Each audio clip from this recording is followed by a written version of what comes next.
running for titles in the Upper Peninsula, and why is this football team playing that football team in round one? We'll explain. I'm John Ross, and this is This Week in High School Sports, powered by Michigan Student Aid. The football playoffs start this week with 256 teams and 11-player and 32 8-player teams all qualifying for the postseason. You watch the selection show on Bally Sports Detroit and have studied the pairings on MHSAA.com, but how did those matchups come to be? What goes into placing 288 teams in 10 different divisions? All season long, teams earn playoff points by 1. Beating teams, and 2. Having their opponents win games. The system values playing a strong schedule. After 9 games, the 32 teams with the most points in the 8 11-player divisions and the top 16 teams in the 2 8-player divisions all qualify for the field. And then the fun starts. For each division, all teams are placed on a map and drawn into 4-team districts. Sometimes there is an easy, natural grouping. Other times you're choosing which of 2 teams goes to the UP to play and which might head south a couple hours. Travel considerations and proximity to highways are key factors when placing teams. Once districts are selected, they are paired into regions, with 2 regions on opposite sides of the bracket. Those brackets are double and triple checked and then published online after the selection show. Lastly, what happens if 2 teams tie for the last spot in a division? If 2 teams have equal playoff points, the first tiebreaker is head-to-head. If the teams didn't play each other, it goes to opponent's winning percentage. And if that's still tied, it comes down to a good old-fashioned coin flip. That's happened once in 2019. Game balls this week go to Detroit Catholic Central soccer player Drew Pearson. He tallied 3 goals in a 5-0 win over South Lyon, powering DCC to a district title. Shepherd senior runner Ariel Warner. She posted the second fastest time at the Jack Pine Conference Jamboree, helping Shepherd to a 13th straight league title. And to Colon wide receiver Justin Wicke, he caught 2 touchdowns in a 60-14 win over Tekonsha, setting an 8-player single-season record in the process. He's now at 28 touchdown catches this year. Need money for college? You need My Student Aid.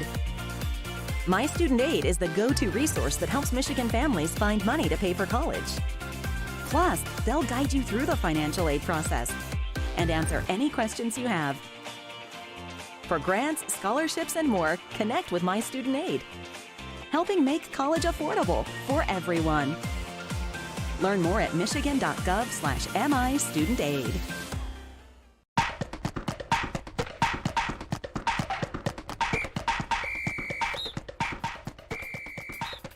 Our weekly Be the Referee feature takes a look at the fine art of officiating with the MHSAA's Sam Davis.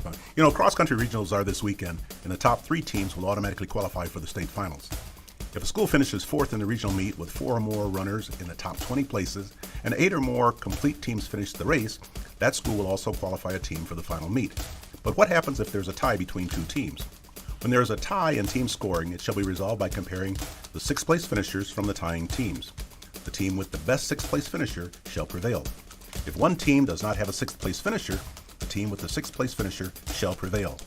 If only 5 competitors of tying teams finish, the tie shall be resolved by totaling the scores of the first 4 finishers and the team with the lower score breaking that tie and advancing. Thanks, Sam. Now more than ever, we need officials. If you are interested, go to the MHSAA website now to register. While football playoffs are just getting started, the Upper Peninsula cross-country champs have been crowned. Starting with the girls, in Division I, Marquette narrowly beat out 2-time defending champ Houghton. Hancock repeats as the Division II champs. And Munising is your D3 champ. The Mustangs have now won back-to-back-to-back titles. On the boys' side, Marquette captured its 4th straight title. Painesdale Jeffers repeats as D2 champs. And in Division III, Stevenson ran first, improving on a runner-up finish from last year. Congratulations to everyone on a great cross-country season in the UP. Next up are the Lower Peninsula Cross Country Championships from MIS on November 5th. The boys' soccer championships are also on November 5th. 2 weeks after that are the volleyball championships, as well as the Lower Peninsula Girls Swimming and Diving Championships. You've been listening to This Week in High School Sports, powered by Michigan Student Aid, a production of the MHSAA Network. Thanks for joining us. I'm John Ross, and we'll see you next week.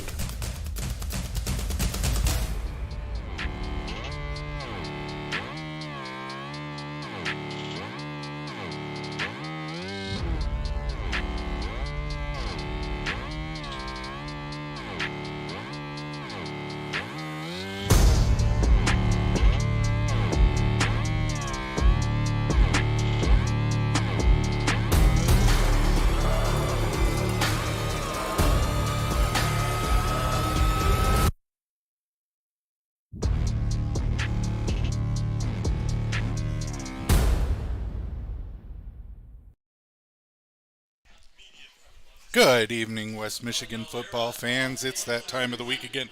It's the Friday Night Lights. It's the North Grove Brewers game of the week, and it's playoff time. It's the Division 7 first round playoff game, Ravenna at North Muskegon, and I am here with the myth. I am the man, and I'm here with Brent Raeth. How's it going tonight? Not bad, not bad. Beautiful night for football. The weather's been really good all fall, so now that I said that, I'll probably jinx us, and we'll get some nasty weather next week or the week after. But we're really looking forward to seeing a good football team against two really good, really evenly matched teams who met up earlier in this season with North Muskegon defeating the Bulldogs 28-7 on October 7th. That was our game of the week, North Grove Brewers WMC game of the week. And if you wanted, you could go and catch a live stream or a link to the live stream of that game on our YouTube channel. Billy, what are you liking tonight? What are you thinking? If it's anything like the last matchup, I believe that the Norsemen take this one. They were really strong. I mean, Ravenna came out in the beginning, but I really think we're going to have a good game tonight. Yeah. North Muskegon, of course, known for their dynamic passing attack. In the conference action, you've got James Young is the number one rated passer in the West Michigan Conference, in 178 attempts and 128 completions for 1,896 yards and 25 touchdowns. And his favorite target, T.J. Byard, is the number one receiving athlete in the conference with 26 receptions for 586 yards, a 22.5 yard average and 10 TDs. And then he's got two teammates in the top 15 with Carson Moat and Ben Myers, both hitting that top 15 list. So the Norsemen like to fling it. I know they're going to be without Denny Belmonte tonight. They lost him in that Ravenna game a few weeks ago.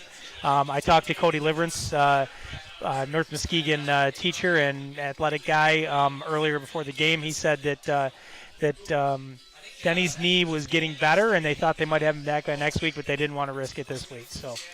Yeah, no, it should be really exciting. There's two totally different styles of quarterbacks playing here tonight, and I'm excited to see a really good game.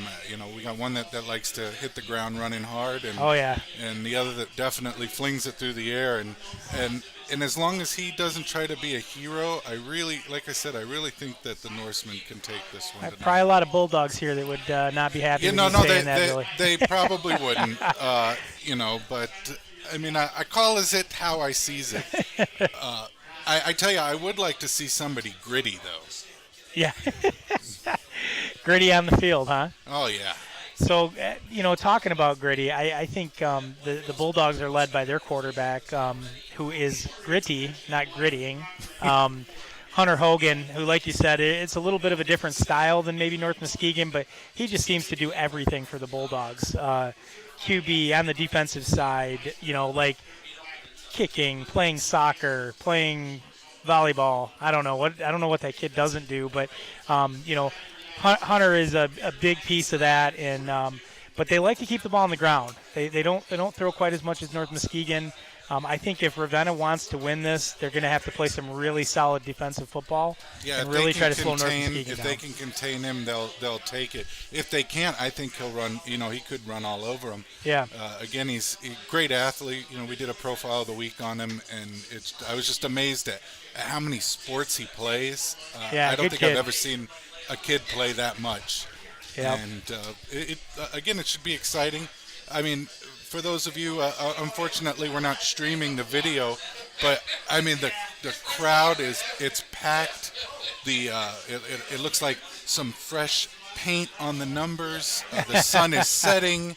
Beautiful blues in the sky. They got all the leaves off the field, so yeah. I mean, it is definitely football in the air, and we're just about 13 minutes away from going in this game. And I'm really excited. There's just it's just playoff time, and you gotta love playoffs. Even though some teams are probably like, playoffs. Yeah, I would say we'd be remiss if we didn't mention our sponsors tonight. Without them, we couldn't do streams, audio, video, player profiles, podcasts, the things that we do. I'd like to start with, of course, North Grove Brewers. North Grove sponsors all of our live streams this year, our games of the week, all of our home Montague streams that we do as well. Van Dyke Mortgage, who has just been an incredible sponsor for us throughout, our CatchMark SportsNet's history. Mario and his team and Van Dyke have really committed to us. Along with them, we've got Grieve Law, Big Stone Therapies, Green Ridge Realty, Chris Dykema and Sarah Reel, Foundation Systems of Michigan and John Bodden, Coldwell Banker. I heard that he's not old Dave Dusenberry anymore. No, but, not old Dave. He's skinny and jacked Dave Dusenberry. Of course, also Scheid Plumbing, Heating, and Cooling. Just again, thank you to all those sponsors who really make this game possible. Yeah, thank you to all the sponsors. Thank you to all the people who watch. If you are listening right now and you haven't, please hit the like and subscribe button. It also goes a long way in helping what we do. If you appreciate all the stuff we bring you, go back, click a like on all of our videos. It really goes a long way. Yeah. So North Muskegon, they won the the Rivers Division title. It's their first outright conference crown since 1986. Of course, Ravenna finished right behind them as the runner-up in the WMC Rivers Division.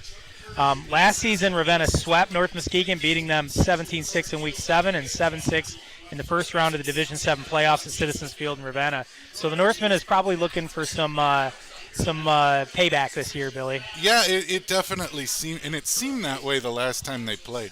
You can definitely feel that this is a rivalry. I got introduced to the rivalries with the battle for the bell, and I'd put this one up there. Right up there. Well, I'm a Montague guy, so I'm a little partial to the battle of the bell, although we haven't been on the right side of that in the last couple of years. So I'm wishing Whitehall all kinds of success tonight as they take on Big Rapids at Whitehall. Yeah, we got a team there. We got John and Cal calling that game, and we're actually up with Montague also as up they in Reed take City. on Reed City with Tate and Connor calling that game. Which those all should probably be live now too. So yeah. So North Muskegon, since a loss to Muskegon Catholic at Hackley Stadium to open the season, they've won 8 in a row, and they're kind of rolling. And Ravenna, their other 2 losses this season came against Bill City in Week 1, a game they lost 22-21. That many people believe they should have won. Had a little bit of water cramping problems in the second half. They were leading that game, I think, 20-0 or something silly at halftime. And then they lost to Oak Ridge in Week 8, 48-6, and Oak Ridge is always strong. So. North Muskegon's won 8 in a row this season. They opened up with a 24-22 loss to Muskegon Catholic Central at Hackley Stadium. That was in the very beginning of the year. We had thought about streaming that game. I'd say it's been fun streaming here at North Muskegon. They have one of the coolest tops of a press box that I've been into. Yeah. So have you ever been to Hackley Stadium, though? That's a good question. Yeah, we've shot at Hackley, but we haven't streamed at Hackley. But we went and did when we did our mega coverage of the Shores Muskegon game last year. We shot some stuff there. And Muskegon got the better of Shores this year. Again, both should do pretty well in the playoffs this year from everything that I've seen. North Muskegon has been pretty dominant on the offensive side of the ball this year. They've outscored opponents by a combined 321-64 margin. Been pretty amazing. North Muskegon, they're looking to get back on top with a great team. They haven't won a district title since 2006. Ravenna won a couple years ago, 3-4 years ago in 2016. Yeah, I tell you, I know they're excited to get out here. To if they do manage to get the W tonight, I don't know if you know this, but one of their biggest traditions is to belt out "Careless Whisper" at the end. I've had the pleasure of singing it a couple of times myself. I know Scott's seen it a few times. We had He's some got videos a TikTok sent of in. it. Yeah, we had some videos sent in of them. it's pretty enjoyable to watch. It's fun. They're happy.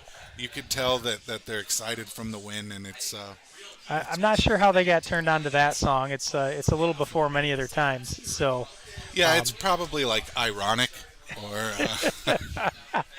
oh, the music we listen to as kids is ironic, though, Billy. Yeah, How does that make you feel?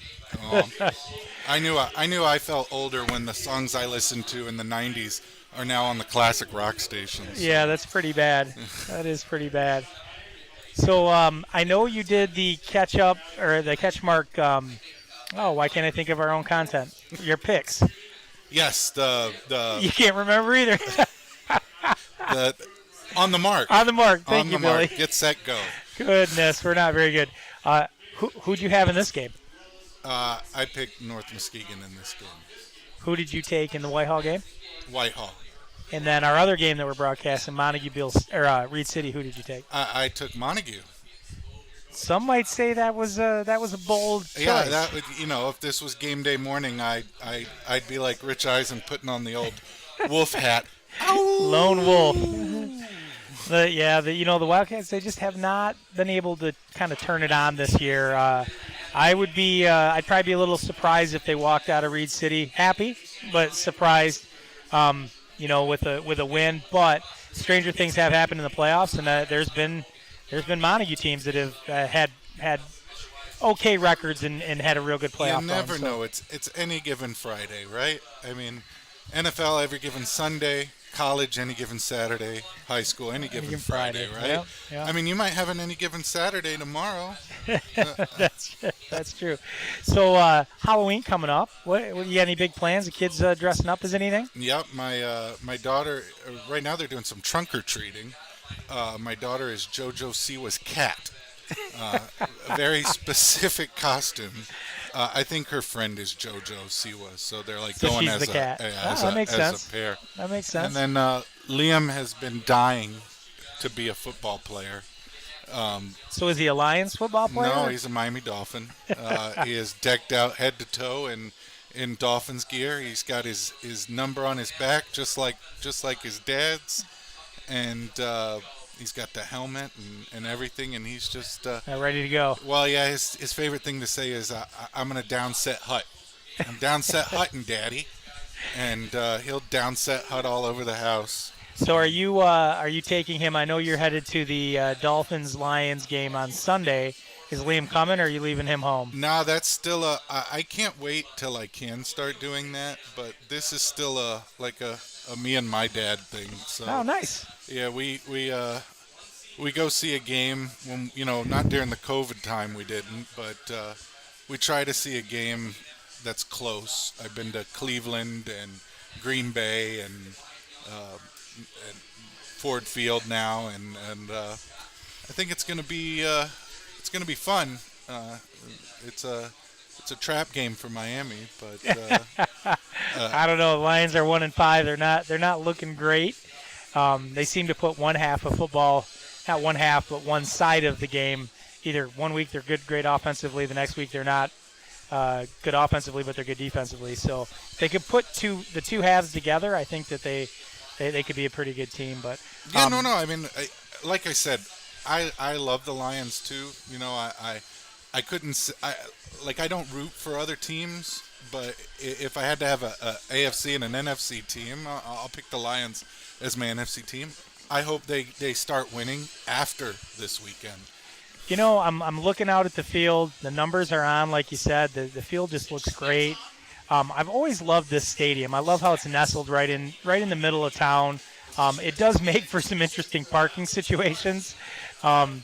Makes it difficult to get in and out, but just a great place to kind of be, kind of an old school stadium, just like their basketball gym is really kind of old school. Yeah, this field actually reminds me a little bit of Lambeau. That's what I was thinking. They have the neighborhood literally right around it. The first time we came, we were here for the Hart game, where Hart came and faced the Norsemen.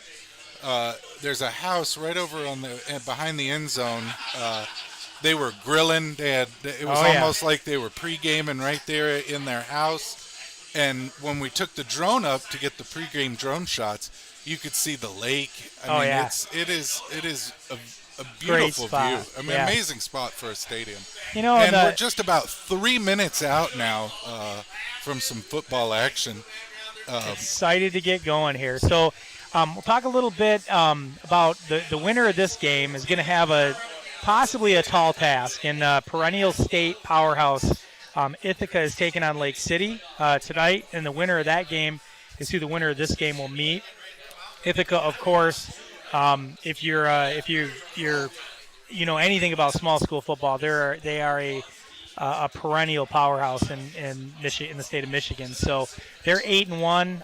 Most people believe they'll beat Lake City, and that's who the next contestant will be. And so we could be in for a real good one next week as well, with the winner of this game taking on the Ithaca Lake City winner. So Yeah, well, like I said, we'll look at scores. I'm sure that's going to be a close one to watch, especially Absolutely. for fans of the Bulldogs and the Norsemen, because I mean, you're going to want to know who the next opponent is. So we're All right, just we are about 2 now- minutes away. Yeah, about 1:53 out, and we're going to get the Pledge of Allegiance here soon. So Or the national anthem. Yeah, We can do the pledge too. If you Yeah, want. not the Pledge of Allegiance. They're both appropriate. They are. so- They are both. They are both appropriate. My country 'tis of thee. Also, That'd be good. Stands are definitely filling in. The Ravenna Bulldogs fans have made the trip. You know, the 30-minute trip from Ravenna over here to North Muskegon, and I'm expecting this stadium is going to be pretty rocking here as we kick off. So. oh yeah, there's. I mean, the crowds below us are packed, and there are a lot of Bulldog fans here too. And we got the refs in the middle of the field on the 50 talking it over. I guess they're asking, what are you going to do over the weekend?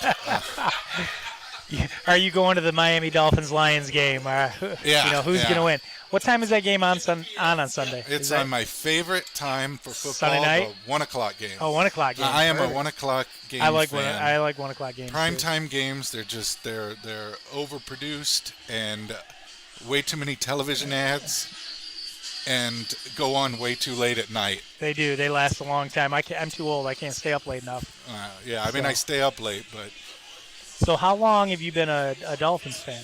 my whole life. Wow. So, Billy, you moved here when? What year? About 6-7 years ago 6-7 years so ago? 2016. Would you call yourself a West Michigan Conference football fan? Yeah, very much so, because my high school was not very good. Not very good at all. We lost every game the whole time. The Spartans, the Hollywood Hills Spartans, and I haven't been a Spartan in over 20 years. So who would you say is your team in the West Michigan Conference if you have one? I mean, if I have to pick one, I got to pick the one that my kids are in the school Oh, district. the Vikings. That makes us mortal enemies, Billy. Whitehall Vikings, right? I mean, I live on that side of the river. It makes us mortal enemies if we're going to get pizza, unless we're going to get pizza. Yeah, right in the Then we're friends. right there in the center for the pizza, and there. I don't know if you guys can hear that. North Muskegon's coming out. This crowd just erupted, and they look excited to play. And Again, the Norsemen will be without their kind of stud running back, Denny Belmonte, sprained MCL. They're hoping he'll be back next week, but they will be down a really tough runner and a player on both sides of the ball. So. And we are just about to get to the national anthem, not the Pledge of Allegiance. They're just going through the bells and whistles of the announcing, and the players are lined up. They've got helmets in their hands, and they're wearing their yellow top jerseys and the blue pants. Ravenna's got the solid whites unis on with the stripe, and we are now singing the national anthem. It always cracks me up that when come playoff time to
So the national anthem is done.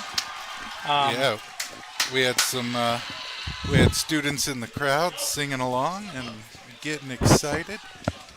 And I hope everybody's getting excited because it's time for some kickoff football. time. Yeah. So I was saying right before the national anthem started playing, it's always fun to watch the teams, and they seem to expand and grow in numbers as the playoffs start. Likely moving up a whole bunch of JV kids to get some of playoff football action and some practices and time. And some of those teams that make deep runs, I think it can be attributed to the extra practices and games they get, each year when they win playoff games. Oh, it definitely looks like that. It looks like the Norsemen have got maybe 10 or 11 more it's gotta be players on their sideline. Ravenna looks similar to when we were here last time. But I tell you, the energy I'm seeing from the Norsemen, they were just pumped and ready to play. I think they are ready. North Muskegon will kick off. Ravenna will receive, I believe. Looks like number 7, Hunter Hogan, of course, is back to receive. North Muskegon with a little bit of the home field advantage here, and I think they'd love it if Lake City knocked off Ithaca, so they'd keep that through the next week. If they don't, then they have to travel to Ithaca, which, playoff time, weather time, it kind of sucks sometimes, Looks like number 90 for the Norsemen, Jack Ernie, will kick off. He's a senior. And we are ready to go. Official's got his arm up, and here we go. It is a low liner kick, fielded at the 20. Picks up and takes off, tackled at the 33-yard line. Number 20, Chase Thomas, returned that. About an 8-yard gain on that play, Billy. It was a nice little return, I'd say. I'm sure he hoped to break open and take off, but the Norsemen did a pretty good job to hold him back. Norsemen will start out on the 33-yard line. Looks like they're going to be in the – no. Looks like they are in the shotgun. Hogan up. Direct snap to Hogan. Hogan is taken off. Nice little gain. Looks like a gain of about 13 out to the 45-yard line by Hunter Hogan. The Norsemen are going to have to slow that down, I think, if they, that was a good little run for their first play from scrimmage. He picked up the first, and this is exactly what happened last time. North Muskegon did end up adjusting and containing. Yep. We will see if they can do that again tonight. Hogan out of the gun, 1st and 10 on the 45. Direct snap to Hogan again. He takes it. Another nice little run to about the 51-yard line. That was King Henry style. He smashed right through and picked up a few right there, and we are now 2nd and 4. We have 11 minutes and 11 seconds in the first. Number 60, Caden Bartolomeo, I think is how you say his name. A freshman, I think, made that tackle. Ravenna up to the line of scrimmage, a 2nd and 4. Hogan again back in the gun. Snap straight. Hogan drops back to pass. Looks for a little screen pass. Knocked down by number 65, Sam Gallo. Almost picked up. I think if he would have got that, Billy, he'd have been gone. Gallo was right there. He had his hands all over it. And if he did pick that up, he would have taken that back for a pick six. Yep. Gallo, good kid, has been into the studio with his teammates for our coach's show with Cody Cater, and him and his coach, and I believe James Young was in as well.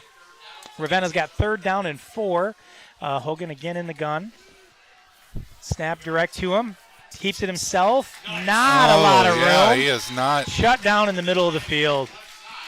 No gain. No gain. Maybe a gain of 1. Looks like, again, 65 is in on that. Gallo. About a gain of 1. 4th down, 3 to go. 10 minutes and 28 seconds in quarter 1. Looks like Ravenna's going to roll out the punt team. Does that mean that Hogan stayed out? Hogan is punting, I think. Yeah. Possibly. He is the jack of all trades. Kind of does everything. Yeah. He must be tired at night after he gets done with these games. Yeah, I tell you, I couldn't play. 4th and 1, snap goes back to Hogan. Hogan with a nice little punt.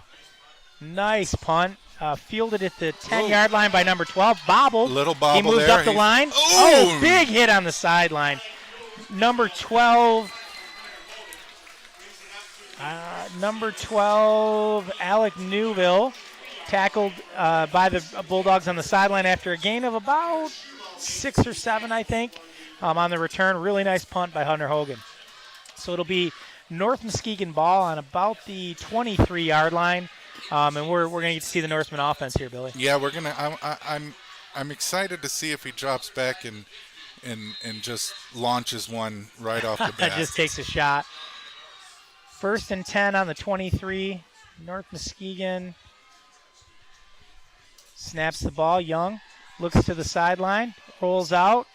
Little pass out to the flats to number 12, Newville. He's tackled by number 4, Drew Mabrito. Mabrito also a really great player, plays on both sides of the ball for the Bulldogs. A gain of 2, but not much there, Billy. No, not much. I was hoping he'd air one out. He did not have any open receivers. Ravenna did a really good job covering, and that's what they're going to have to do. They're going to have to drop back and just cover his receivers. Yep. Try to get pressure if they can. So we're going to have 2nd and 8. Young back in the shotgun. Hands it off to up the middle, and a gain of maybe 2 or 3 there.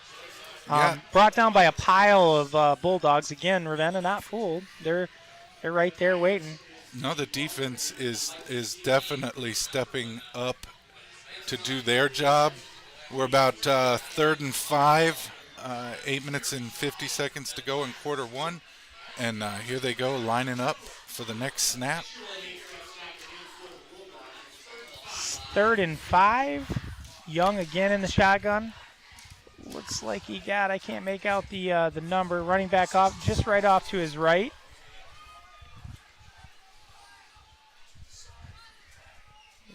Young hard count. Hand off to the back. Nice little run up the middle. Gain maybe a 5 or 6. I think he's just short of the first down. He might be just a bit short. Yeah, they put him at 4 and 2. 4th and 2. So a couple yards short. I would. Looks like Ravenna held, and North Muskegon will likely bring out the punt team. They'll punt it right back. Hey, look at that. We've got somebody in the chat saying hi to CatchMark. Hey, I know that name. It's Jonah Kelly. Hey, Jonah. Jonah works at CatchMark as a technology technologist. I don't know what you want to call him. He kind of does everything. Technologist. Snap back, high snap. Punter handles it. High All snap. right. Good Okay, punt. Yeah. Fair catch by, I think that is number 7, Hunter Hogan. He is all over the place. Right about the 40-yard line, I believe. Ravenna will take over, and our offense will come out. Big thank you to Cody Liverance, delivering some waters for us tonight. Yeah, you gotta unparch the thirst. Here we go. It'll be 1st and 10 by the Bulldogs on the 40-yard line. And we will see how they do. The crowd is still pumped. Here they go. They're down. They're ready. 1st and 10. Hogan fakes the handoff. He's coming outside. Not fooling North Muskegon. Taken down, maybe a loss of a yard, I think. They were all over that. I think he had the whole team pile up on top of him right there. That was... Boy, North Muskegon was not fooled in that series. That'll bring up 2nd 10, 10 and a half, maybe. Yeah, I tell you, Hogan jumped right up. He's ready to go. He is a gamer.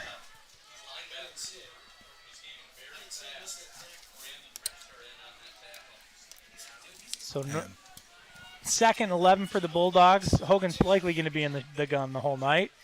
Snap. He looks to the sideline, a little screen pass, sets it up. He's got some room. He's down the sideline. Looks like a first down. Yeah, he definitely picked that up.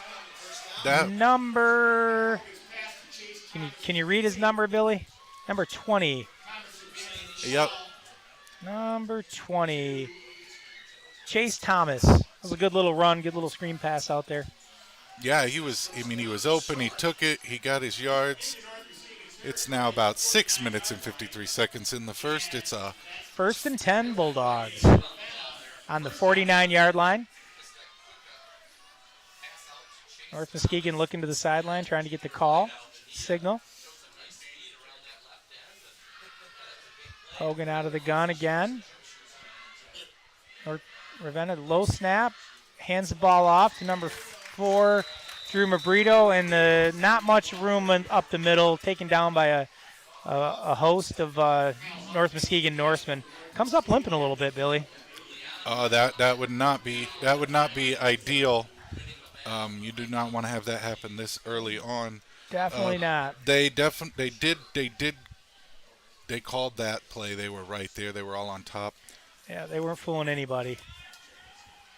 I was not expecting a defensive battle tonight. I thought there'd be some points put up, but I'll take it. So Ravenna, 2nd and 9 from the 49. Snaps back to Hogan. Hogan decides to take it on his own. Couple of moves, but he's just gobbled up right at the line of scrimmage. Right there. I don't even think he had a gain. Looks like Jax took him down. Number 60. Number 60. 3rd and 9. Caden Bartolomeo. Oh, no. Number 50. 50, Jackson Bean. Jackson Bean was right there with the tackle. That'll bring up 3rd and 9 on the 48-yard line for the Ravenna Bulldogs. They need to. Ravenna, this is where they need to pick up their 3rd down. Hogan back, and throws a little and pass they might, over to Mabrito. and they have. Mabrito makes a move, breaks the tackle, up the middle to the 30-yard line. Just about a 15-yard carry and run, pass and catch. It was a catch of beauty. He took off. He's on the 30 now, and the Bulldogs side of the stadium erupted. Everybody on their feet. It didn't matter if it's cold out here tonight. The energy was pumping. So it'll bring up 1st and 10 on the 30-yard line. Ravenna Bulldogs. Not expecting Ravenna to throw the ball. Both their long plays have been on pass plays. One to the outside and one kind of up the middle in the slot. Hogan with the ball. Oh, he's loose. He's loose. Right up the middle. Hunter Hogan for 30 yards and a touchdown. There is no laundry on the field. This looks like it's going to be clean, Billy. Oh, touchdown Bulldogs. They are leaping up and down. They are high-fiving. They are excited, and they are the first to put up points. Bulldogs strike first tonight in a West Michigan Conference Rivers Division matchup. 1-2 in the conference. Looks like 1-2 in the conference to me, Billy. Yeah, this is if this stays like this, this is going to be the game that I thought it would be. We were kind of hoping. Mr. Scott DeCamp, he told us last couple days, don't sleep on my Bulldogs. He thought they might have something tonight, and so far with 4:31 left, it looks like he was right. Low snap, extra point is up, and it is good. 7-0. Ravenna Bulldogs, 4:31 here at North Muskegon. Ravenna strikes first. Yep, Ravenna strikes first. Listening to CatchMark SportsNet, and it is it's a pretty crazy thing when they come out and score like that. Yeah, it was a great run by Hunter Hogan. Some quick scores around the league. Looks like Oak Ridge is leading Shepherd 8-0 in the first quarter. Reese Puffer and Forest Hill Central are tied 0-0 in the first quarter. Whitehall Big Rapids still 0-0. Muskegon is up 7-0 on Sparta. Of course, North Muskegon is behind 7-0 to Ravenna here at North Muskegon. Montague Reed City looks like they're tied in the first quarter. We are getting some of our scores from ScoreStream, so those can lag a little bit, but we'll try to keep you up to date on what's going on around the conference tonight. So Ravenna strikes first. They're going to kickoff here, and North Muskegon's going to have to have an answer, I think, Philly. Yeah, North Muskegon, they've got to utilize this drive to then now come back and answer with some points of their own. You don't want this thing to get away from you. I will say, while they're setting up, if you guys have never come and watched a game out here with their uniforms and this backdrop, it's almost picturesque. Oh, it's beautiful. Beautiful night. Ravenna kicking off. Hunter Hogan, of course, doing everything. It's a little flopper, bouncing, tumbling. Picked up by, looks like Newville. Oh, he's swallowed up at about the 15, 20-yard line by Ravenna. Ravenna's, they're inspired tonight, Billy. I think they came to play. They're not taking the playoffs lightly, and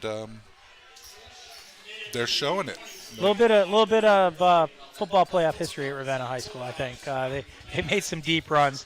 Right now, Hunter Hogan is kind of doing it all. 2 for 3 in passing, 30 yards, 6 carries, 49 yards in a TD. Mabrito has 1 reception for 18 yards. Ravenna's looking real good. North Muskegon has the ball, 1st and 10 on the 22-yard line. Young back in the shotgun. Claps his hands. Ball snap, good snap. Looks back to pass. Out to the outside to number 5. Swallowed up on the outside again. Ravenna is just kind of waiting for him.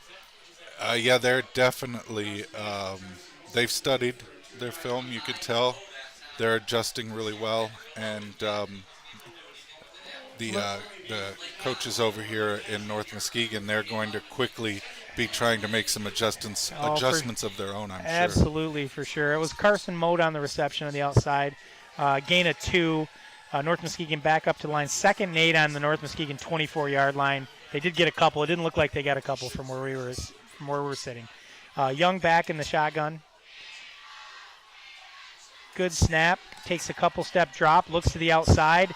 Overthrows number 12, Alec Newville. Just a little bit. Young looks a little bit off tonight. He's just not delivering the ball where his teammates need it, and just a little off, I'd say, Billy. Yeah, it could be opening jitters. He just needs to step back, take a breath, come back, regroup, and be stronger than ever. Yeah, he's a phenomenal player. I mean, he's really good. I'm sure he'll settle down and get right back to it. But got a long 3rd and 8 here on the 24-yard line. North Muskegon sets up. Young in the shotgun again. Ravenna showing blitz. They do bring 2 linebackers. Young looks deep to Mote and just barely overthrows him. I think Mote might have been open on that one, Billy. Just need to take a little bit off of it, maybe. It might have been just a little overthrown. That'll bring up 4th and 8 on the North Muskegon 24. Likely a punt coming. 7-0 here at North Muskegon with 3:28 left in the quarter. Yeah, it seems like high school coaches are still playing football.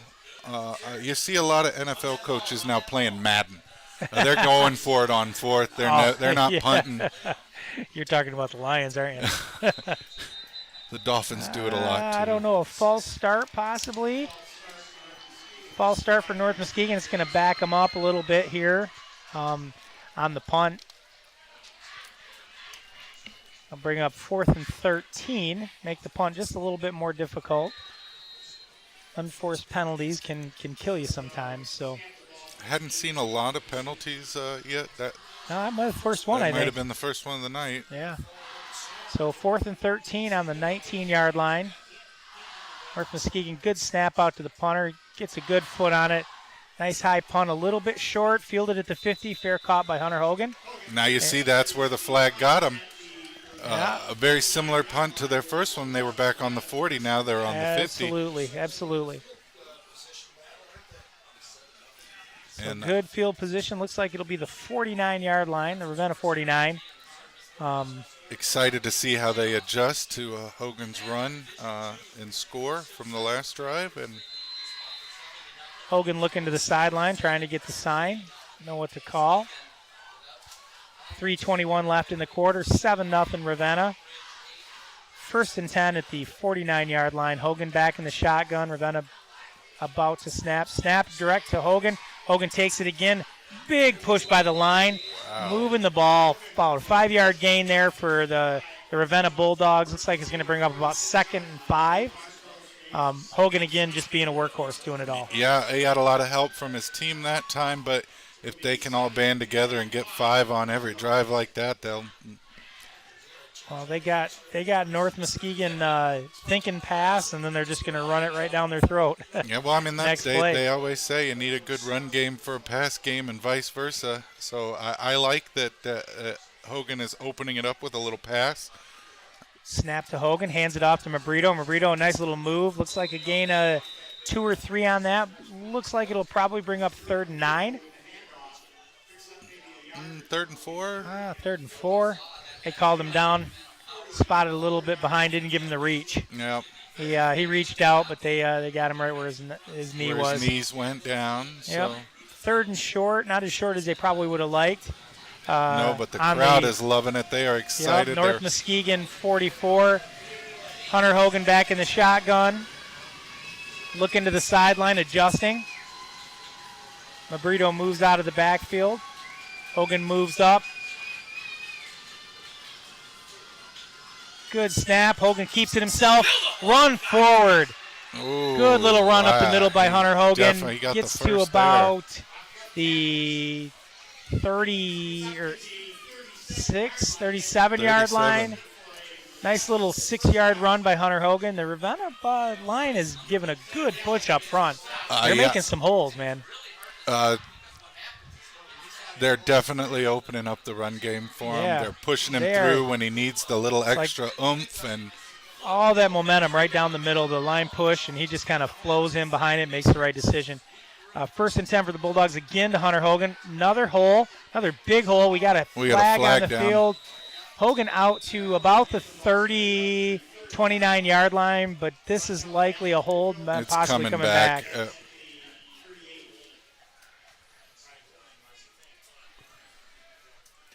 Official coming to the sideline, signaling hold on the offense. That's going to come back. A 10-yard penalty. Going to bring up 1st and 20. That's a big one. That's a drive staller right there. Especially when you're running the ball in 4 to 5 chunks. Yep. Starting over with 1st down again. 1:19 left in the first quarter. 7-0 Ravenna Bulldogs. 1st and 18 on the 37-yard line. 1st and 20 on the 47-yard line. One man in motion.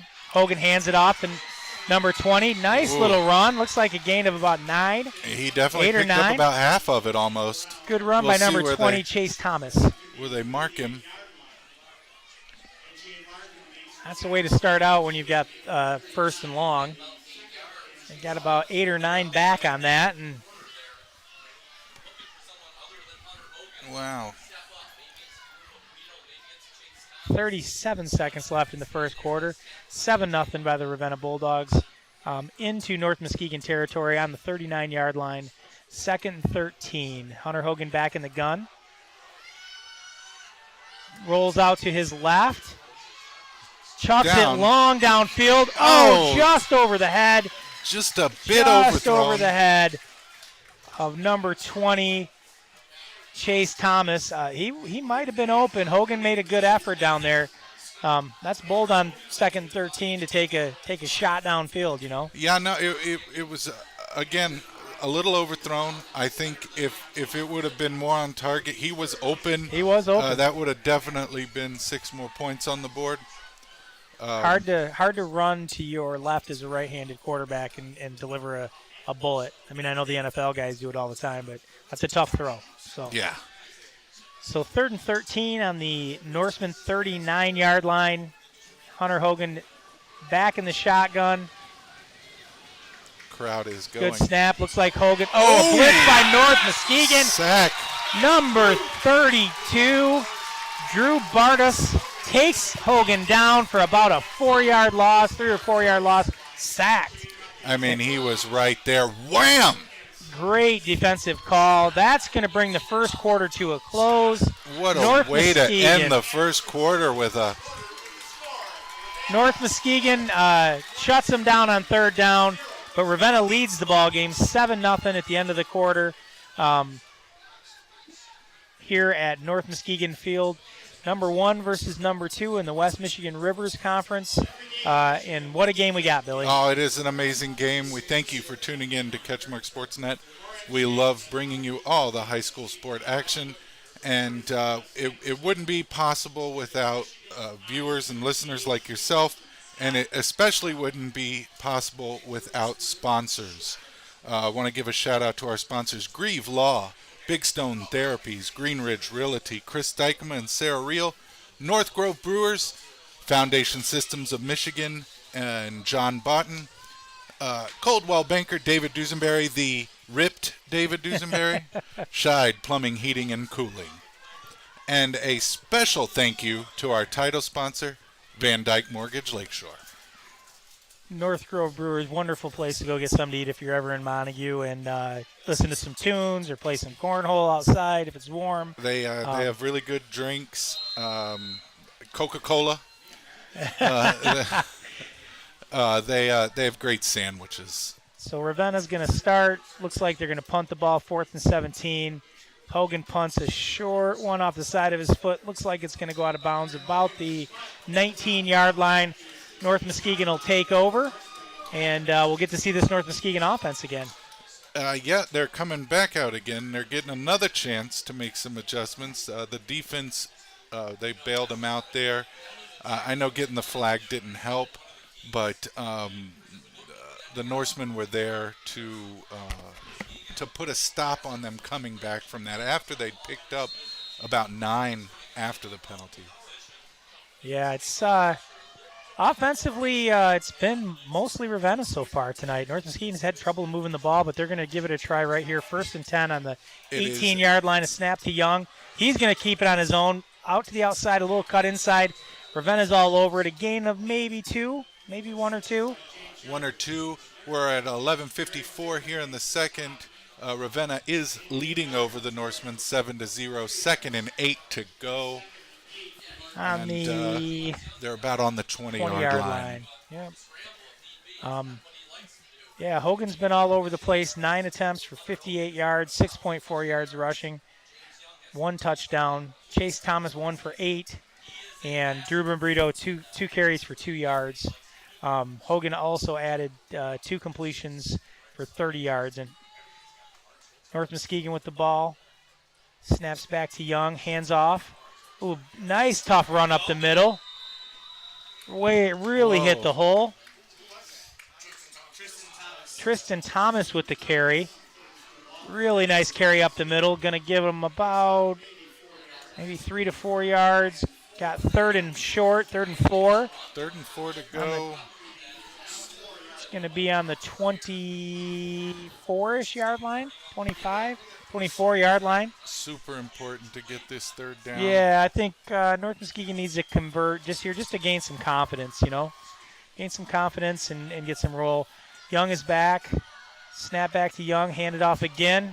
Oh, just a herd of Ravenna Bulldogs.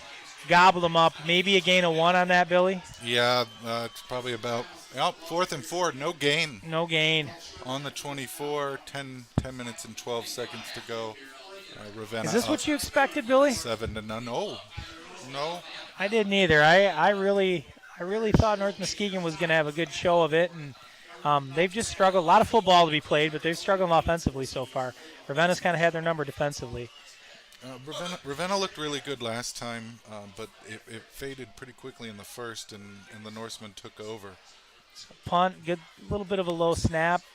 Good punt by North Muskegon. It's going to be bounces at the 50, takes a North Muskegon bounce forward to about the 42-yard line. So Ravenna will take over at the 42-yard line, 1st and 10.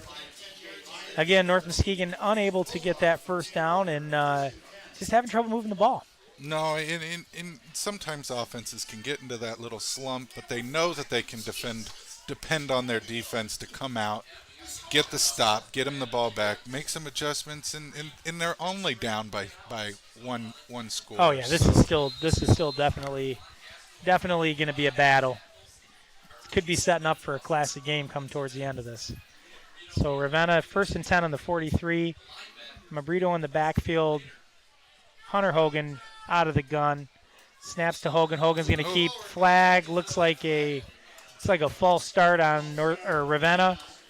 Going to back him up about 5 yards. One of the linemen got moving before he was supposed to, I think, Billy. You get a little excited. And I'll bring up 1st and 15 on the 38-yard line. Not an easy job being an official nowadays, I will say that. No.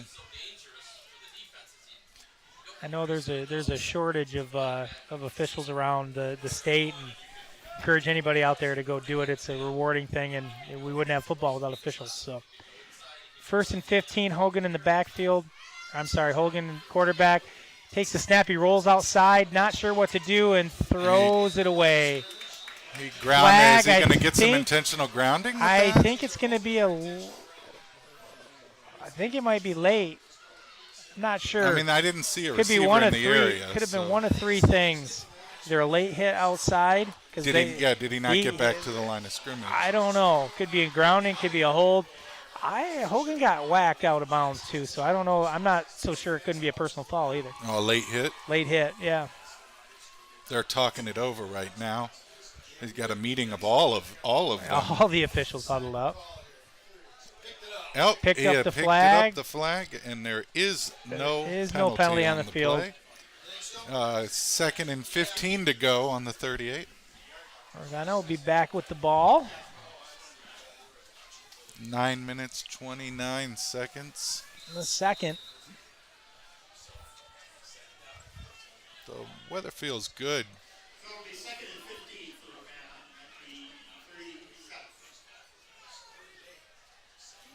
Not like the one year where there was snow on the ground for the playoffs. Yeah. 2nd 15 on the 38. Hogan takes the snap, looks. Oh. He decides he's going to take it himself. Not a lot of room. It looks like he might have got a gain of 3 or 4. Yeah, I don't even. About 4-yard gain. It's going to be 3rd and 11, 10-ish. Yeah, that first year, Billy, you started working with us, and that was the COVID year. They started football in January. Yeah. It was an interesting live stream season. I remember Montague at Muskegon Catholic was not a warm event that year. No, it was ice cold. Real cold.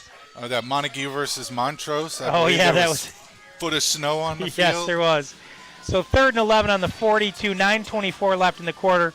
Hunter Hogan at quarterback. Looks like Drew Mabrito in the backfield. Little fake handoff. Hogan right up the middle. Coughed it up. No, they ruled it down. Gain of about 8 or 9. Hogan went to the ground. I couldn't quite tell from here if he coughed it up. I couldn't tell. Could we call in New York to have them take a look at it? There's no replay, so the official's call on the field is gonna stand. It must have had his knee down. They lucked out on that. It was close. It was real close. One of those that I think could go either way. 4th and 3, they're gonna have to. I mean, they might. 4th and 3 on the 8:49 on the second quarter, 50-yard line. And they're. Looks like they're in punt formation. Looks like they'll be running a punt. A little bit of a low snap. Hogan with a little pooch kick. Nice. Bumbling down. Fielded. Coming out the chance. outside. He's got some room. Makes a move. Makes another move. Out to the 40-yard line. Number 12. Beautiful. Alec Newville. What a good run. I thought for a second, Billy, he might go. I thought he could have broke free, taken it to the house. They did stop him, but not till he got to the 40. Got almost all of that yardage back from the punt, except for about 5 or 10. I mean, it is basically almost to where they could have picked up the fumble. Yep. They're loving it up here left in the quarter. In the press box. Yeah. 8:22 left in the quarter. 1st and 10. Ball on the 40-yard line. North Muskegon. 7-0 Ravenna. We have ourselves a game here in the WMC Rivers Division. Champion and runner-up. Young with the snap. Hands it off up the middle. Oh, good run up the middle. Good, nice, 6-yard run. by Ben Myers. That was a nice little Number spin 8. move by Myers. It's second get- and 3 on the 47. Gave him 8 minutes and 7 7 on that one. seconds to go.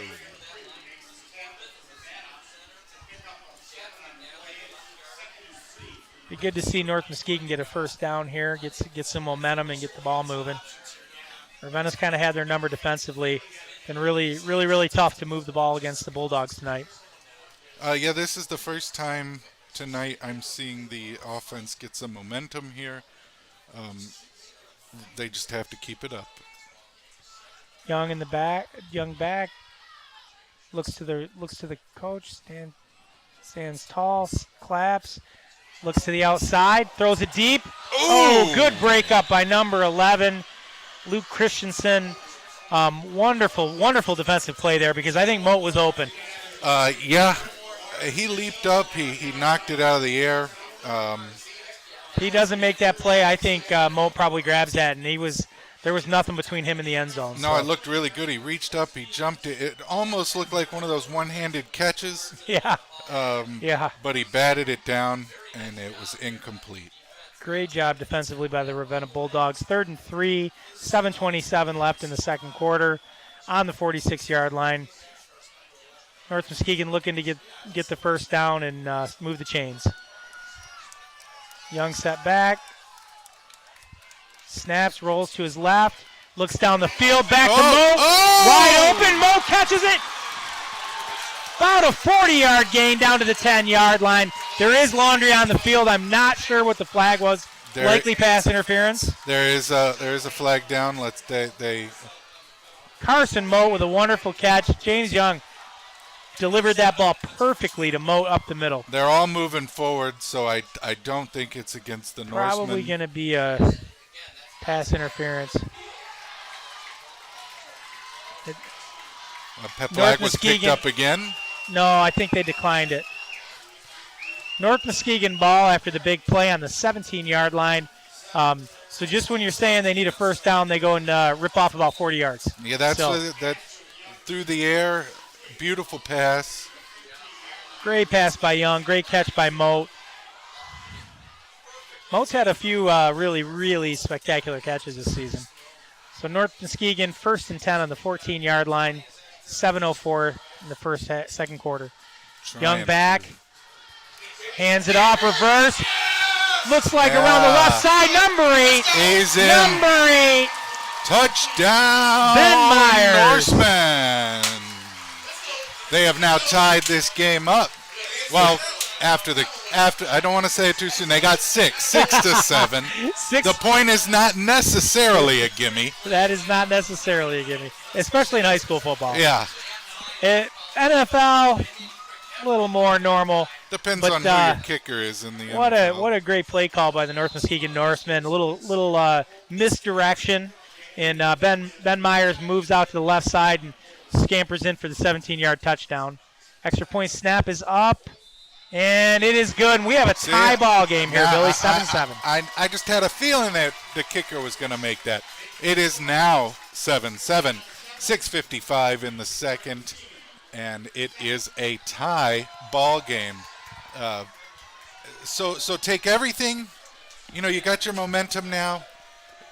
Take everything from the first half and half of the second. The deck and it's 0-0 now. It's like the start of the game's over, and they can now keep it up.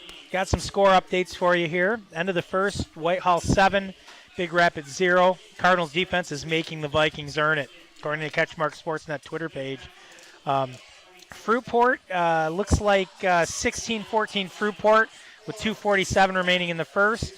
And, of course, we're here. North Muskegon is 7, Ravenna 7 with 6:55 left. Those CatchMark guys need to update that score. they haven't quite been on it yet. I'm sure Bethany's working hard down there to get that up to date. Oak Ridge looks like they're up 16-0 with 1:30 left in the first.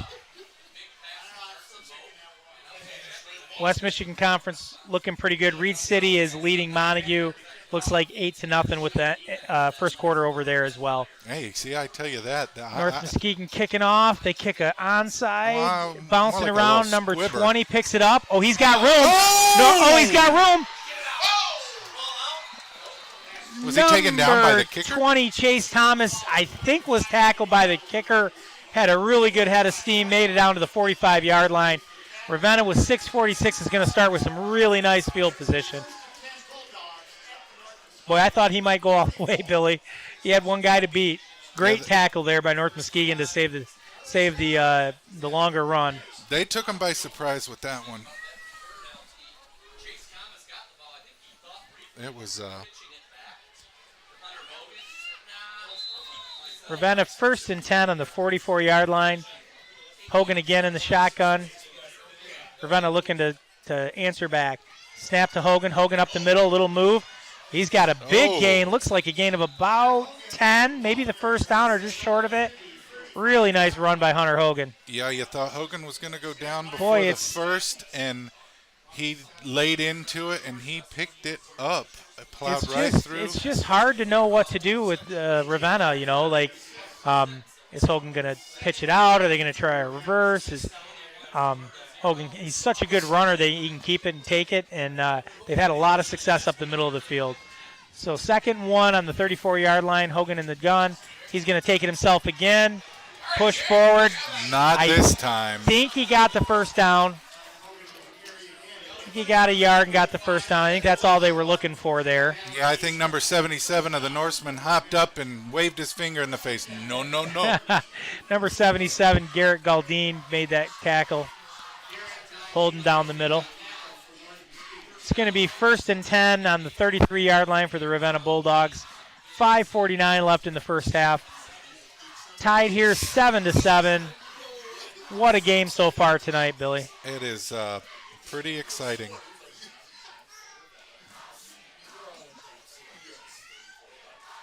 Back. Hogan rolls out to the outside, flicks it up. Chase Thomas with a wonderful catch down to about the 15-yard line. I am not sure if Hunter Hogan could even see him. He just kind of threw it up there. It was a hope and a prayer. He put it up, and his receiver was right there to bring it down. Boy, Chase Thomas having himself a game tonight, I'll tell you. Great return, great run right off at the beginning. Great catch. Here. They're about on the 18, 5 minutes and 17 seconds to go. It is a tie game here, 7-7 in North Muskegon. Ravenna moving the ball. Nice little drive together here. About a 5-play drive I think they got going right here. Hunter Hogan in the backfield. One back there. Hogan's going to take it again himself. Little shuffle and run up the middle. Keeps chugging along. Looks like a gain of about 8 or 9 on that. Man, they're really struggling to slow him down up the middle, Billy. Yeah, they did it the last drive, and I thought that they adjusted, and then Ravenna just comes out and runs it down the field again with a beautiful pass. Run plays by Hogan, and he's set him up for success here. I think it's going to be 2nd and 3 here. Hogan in the backfield, or I'm sorry, not Hogan in the backfield. Hogan in the shotgun. No back in the backfield. He's following Mabrito around the end.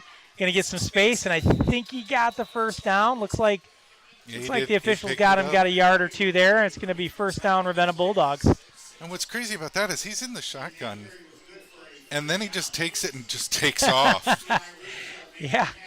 It's kind of like a little bit of an option there. Like, I think he's got an option to throw, but if he sees run, he can take it, and if he sees a hole or an open gap, he goes. So first and goal on the 6-yard line. 3:52 left in the first half. 7-7 North Muskegon Ravenna. Hunter Hogan in the shotgun. Number 5. Oh, up the middle, missed the tackle. Boy, he had him.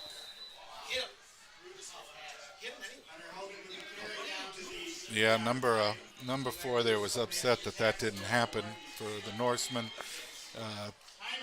Slipped right through his fingers. Looks like maybe an official's timeout here.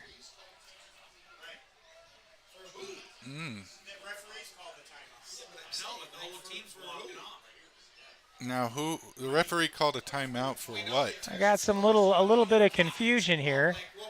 Nobody really knows what's going on down on the field. Ravenna Bulldogs were headed off the field like it was a timeout. Officials kind of converged, and now it looks like they're back on the field.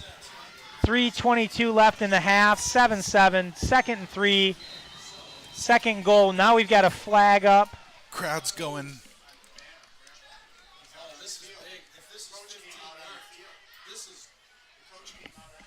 We've got Laundry on the field. Sideline Whoa. warning against the Ravenna Bulldogs. Looks like coach was out on the field. How far is that going to push them back? I think it's just a warning, Billy. I don't think it pushes them back. Oh, they lucked out on that one. Yeah, Coach Ego was out on the field. 2nd and 3, second and goal on the 3-yard line. Hogan in the gun. Snaps the ball. He moves to the outside. North Muskegon. Ooh. All over it. Good stop by the Norseman. Maybe a yard on that, Billy. I couldn't quite tell. He barely got any, and number 12 there wrapped him up. Yep.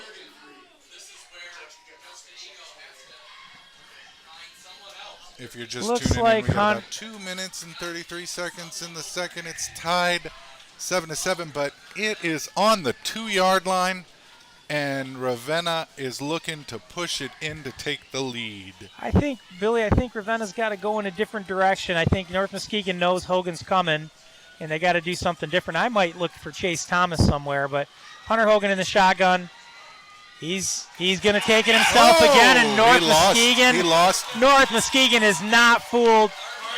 Number 50, Jackson Bean again with a tackle. A loss of about 3 or 4 yards, maybe. It is now 4th and... Looks like it's going to be 4th and 6.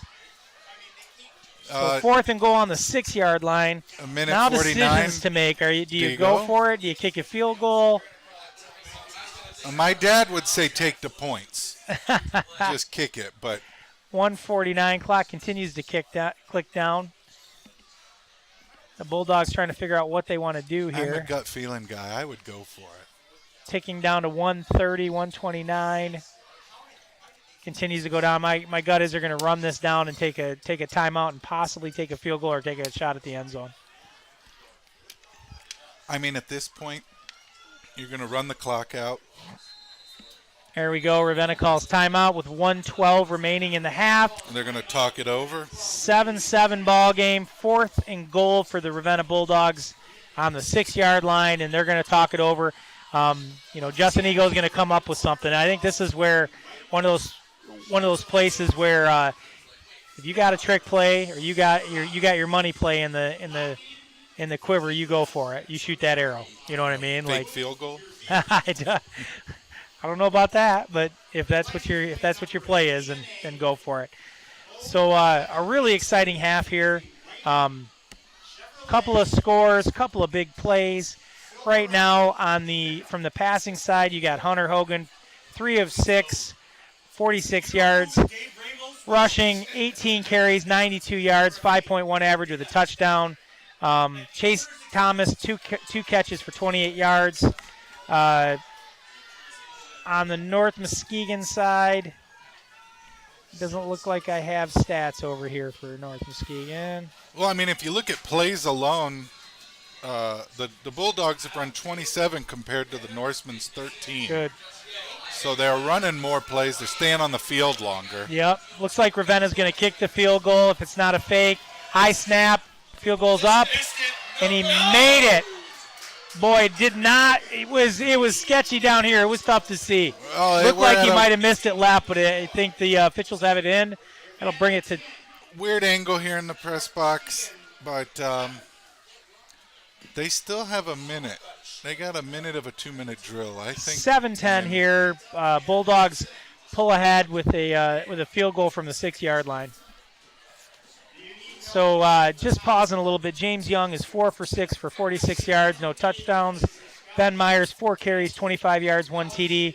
Carson Moe, 2 receptions, 44 yards, a nice paltry 22 yards per reception, and we've got a 7-10 game here with 1:08 left in the half. There's plenty of time for this explosive North Muskegon offense to get a score in, Billy. Yeah, I mean, it's like I had said, it was 27 yards to 13, but the time is not very different. The Bulldogs have been on for a total about 8 minutes and 43 seconds, where the Norsemen have been on for 8 minutes and 22 seconds.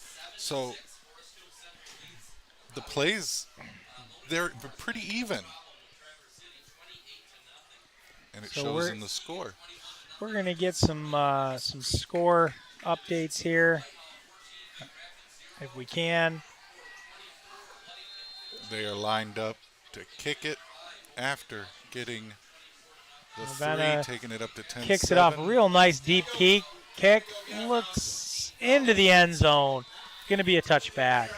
Starting on the 25 for their...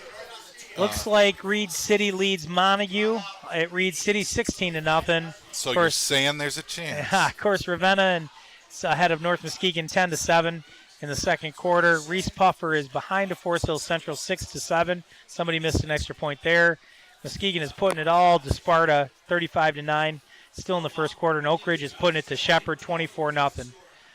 Big Rapids and Whitehall. Whitehall's ahead of Big Rapids 14-0 in the second quarter. That kind of surprises me. I thought it'd be like some of those other big scores. Big Rapids might play with them for a half. I would bet Whitehall imposes their will on them in the second half. So 1:08, North Muskegon still has 2 timeouts. They're going to take over at the 25-yard line. Young in the back takes it. A fake handoff over to Myers. Myers around the end. Just about tackled. He stays on his feet. He got it. Nice little 11-yard run for a first down. Myers kept on his feet and really just kept his feet moving and danced around for an 11-yard gain and a first down. I mean, the Bulldogs almost had him stopped with a gain of 2. I thought they did, Billy. That was a great play by Myers. Myers having a good little game tonight. He's already got a touchdown, nice 17-yard run, and then that. So Young in the shotgun, snaps back, rolls out to the right. He's looking down the field, chucks it out of bounds. Looks like he just threw that away. He was being pursued pretty heavily by number 66. 56. From Ravenna. Nope, 66. Carter Shulo. I'm like, if he was 56, that's me. My jersey's Carter all Shulo played basketball with my son Owen and was just a stud basketball player. He's good. Really big kid, 6'4", 6'5". Had all kinds of pressure on Young right there. I mean, he's towering over the referee. Yeah, he's a big kid. You stand next to him in person, he's pretty good size. So here we go. They flag and they're against the ineligible Norsemen. receiver downfield. They're pulling him back. It's going to be a repeat of the first down, but they're going to lose 5 yards. They got so 44 seconds left here to try. Moving back to the 28. With the Bulldogs only getting the field goal, they could take this down and take the lead before the half. Young out of the shotgun. Single back. Looks like it might be Myers. Snapped out. Young looks down the field, dances around. He's going to take it himself. Keeps moving. Got about 5 yards back. But the Bulldogs were right there to stop him. Shoestring tackle, but boy, I'll tell you what, he had some room if he'd have gotten through that. Good tackle by the Bulldogs to keep him, keep the clock moving and keep things going. Looks like it's going to be they want to go into it on top. Yep. Looks like it's going to be a timeout by North Muskegon with 35 seconds remaining. 7 points for the North Muskegon Norsemen and 10 for the Ravenna Bulldogs. The Bulldogs have been playing really good football tonight, I tell you. Both teams out there really, really, really want this win. Again, to keep up to date with all the local scores, check out CatchMark SportsNet. Scott DeCamp and his team are filling that Twitter feed with scores and quick highlights of all the games we're at. We've got crews here tonight. We've got crews at Whitehall and Big Rapids. And we've got a crew up in Reed City covering Montague Reed City. And really all over the state tonight, Billy, or the west side of the state. So check out CatchMark SportsNet Twitter, also Facebook for your local scores. So 2nd down and 8, 35-yard line. Young out of the shotgun. Takes the snap. Throws it out to Moat on the sideline just over his head. Moat can't reel it in. We're going to have 3rd and 8. Now we're looking at a situation where if they throw another incompletion, you could be looking at giving the ball back to Ravenna. I'm not sure you want to do that. I could totally. You would have to. I would say go for it, but you would have to even with 10 seconds on the clock. I would. Hogan could run that in. Oh yeah. No problem. I would expect that this is going to be a run, if it, just to keep the clock moving, maybe going to half without giving the ball back. Young is in the backfield. One back there with him. Snaps back, takes the handoff. He is going to throw. No. He decides to run, and they gobble him up right at the line of scrimmage. Maybe a yard. No. Clock's going to run, going to give us 4th and they'll take this to the half now. 4th and 7. I don't think Ravenna has a timeout here. 4, 3, 2, 1, and there it is. We're going into the half with the Bulldogs on top. 10-7 here in North Muskegon as they all march off the field in excitement. Pretty good half of football, Billy. I'm pretty happy with what we're seeing out there. Ravenna comes out firing, and North Muskegon's reeling a little bit. Total number of plays, Ravenna 27, North Muskegon 16. Total offense, 148 yards for the Bulldog, 98 for the Norsemen, but I'd say a vast majority of that came in the second quarter. A couple of big plays. Time of possession is dominated by the Bulldogs, 14 and a half minutes to 8. Rushing yards, 102 to 54. Ravenna leads there. Passing, North Muskegon 4 for 7. Bulldogs 3 for 6 for a total of 46 yards for each of them. So this game is lining up to be the game we were hoping to see. Yeah, I mean, the numbers don't lie. They're very evenly matched teams here tonight. Either one of these great teams could come out with a victory. Do we have any updates on the scores? The who they're playing next? Was it? Ithaca and Lake City. I will try to find something here, Billy. Why don't we take it to the half, and I'll come back with a score from come back with a score for the Ithaca game and try to get that up for it. Stick around, guys. We're going to take a quick break. I'm going to play a little music interlude while we go for the half, and we'll be right back here on CatchMark SportsNet.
Hello and welcome. Thank you guys for tuning in to CatchMark SportsNet. It was like a run up to get back into the press box, so I'm kind of out of breath. But we have about 5 minutes, about 5 minutes and 30 seconds until we're back on the air. I'm just going to take a quick second to catch my breath.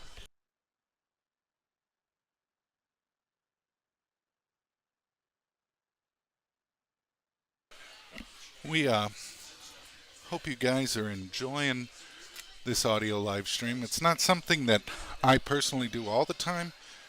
I do in front of camera hosting, but mostly behind the camera editing and production.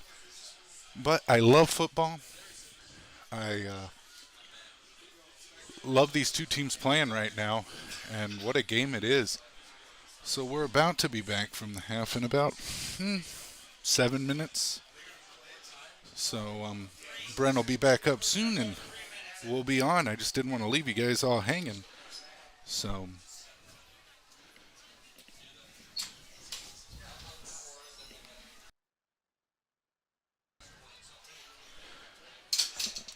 nice crowd here tonight.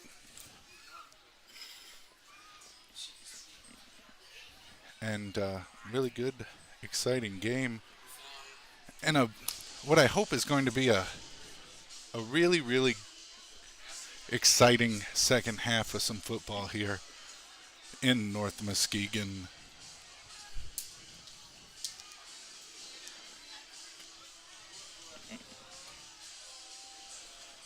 So, if you haven't, if you would, one request I have is if you could like and subscribe to CatchMark SportsNet. It goes a long way in helping. We love providing content to the area, to the West Michigan Conference, and liking our content. Really, it shows us that you appreciate the stuff that we bring to you guys. And we're about 3 minutes and 24 seconds out. I thought I saw Brent coming back up.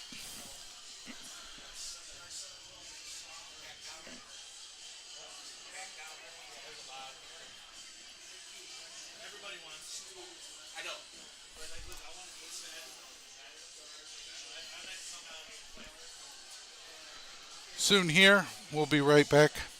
I'm going to take one quick second to gather my thoughts here, and when we come back, we're going to have a second half of football action here in North Muskegon as Ravenna leads 10-7, and we're about to go into the third quarter here on CatchMark SportsNet.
And we're back, and teams are taking the field.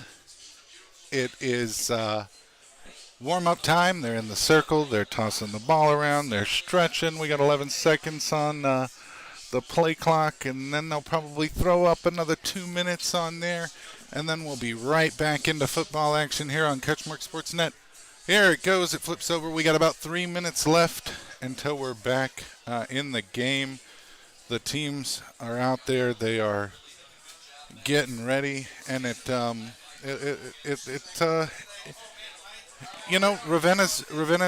done a good job. They've been led by their quarterback Hunter Hogan, and they're leading 10-7 here going into the second half, and I'm excited for this second half of football. We got Brent Raeth back with us, and I myself was pretty winded running back up here.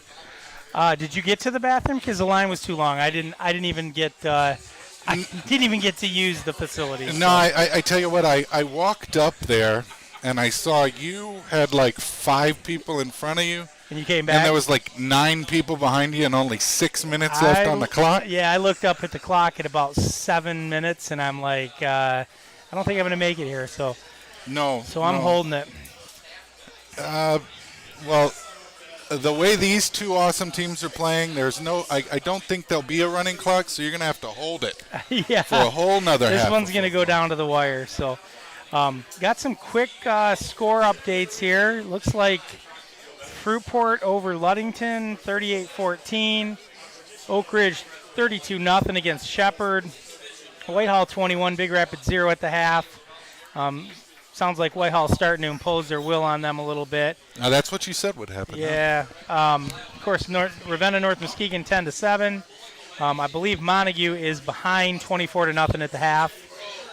So just some scores from around the area, and I'm going to try to pull up some other local teams that are not West Michigan Conference based and see if we can't get some scores from them. But we're getting ready here with 47 seconds left. We got about 46 seconds left. The two teams are on each side, huddling up, going over their game plan. They're holding their hands up. They're cheering. They're about to say 1, 2, 3, let's go. And the refs are going over their stuff. I mean, they are jumping up and down. They are ready. They are excited. What do you expect here in the second half, Billy? Some of the same, or are we going to have a breakout? I really think that both of these teams are going to make adjustments. I'm sure they've made halftime adjustments, but they're going to make on-the-fly adjustments. They've been doing it the whole first half, and I don't see that changing. Yeah. So some additional scores from around the area. Muskegon 42 over Sparta at 9. Reese Puffer 6. Forest Hills Central 10 at the half. Again, some good football tonight, and not as many blowouts as I would expect. Muskegon and Oak Ridge are kind of putting it to the teams they're playing, but everything else is. I see someone was up 55. Muskegon is 42-9. The score you're looking at is Muskegon Mona Shores from a week ago. So yeah, that was a high. That was a little surprise too. So Ravenna will kick off to start the second half. The score is 10-7. Again, pretty even matchup in the first half. The two teams that really played kind of dead even in the first half. I will say Ravenna probably should have come away with some more points. They did move the ball pretty well on that last drive and just kind of had to settle for a field goal. The kick is off. It's a low liner. We've got a whistle right off the bat. Looks like a false start on the kick. So Ravenna's going to come back a little bit and probably have to re-kick that. A false start on the kick. Huh? I'm not sure I've seen that very often, Billy. No, I can't say I've so they're gonna kick from the 35 now and try this again.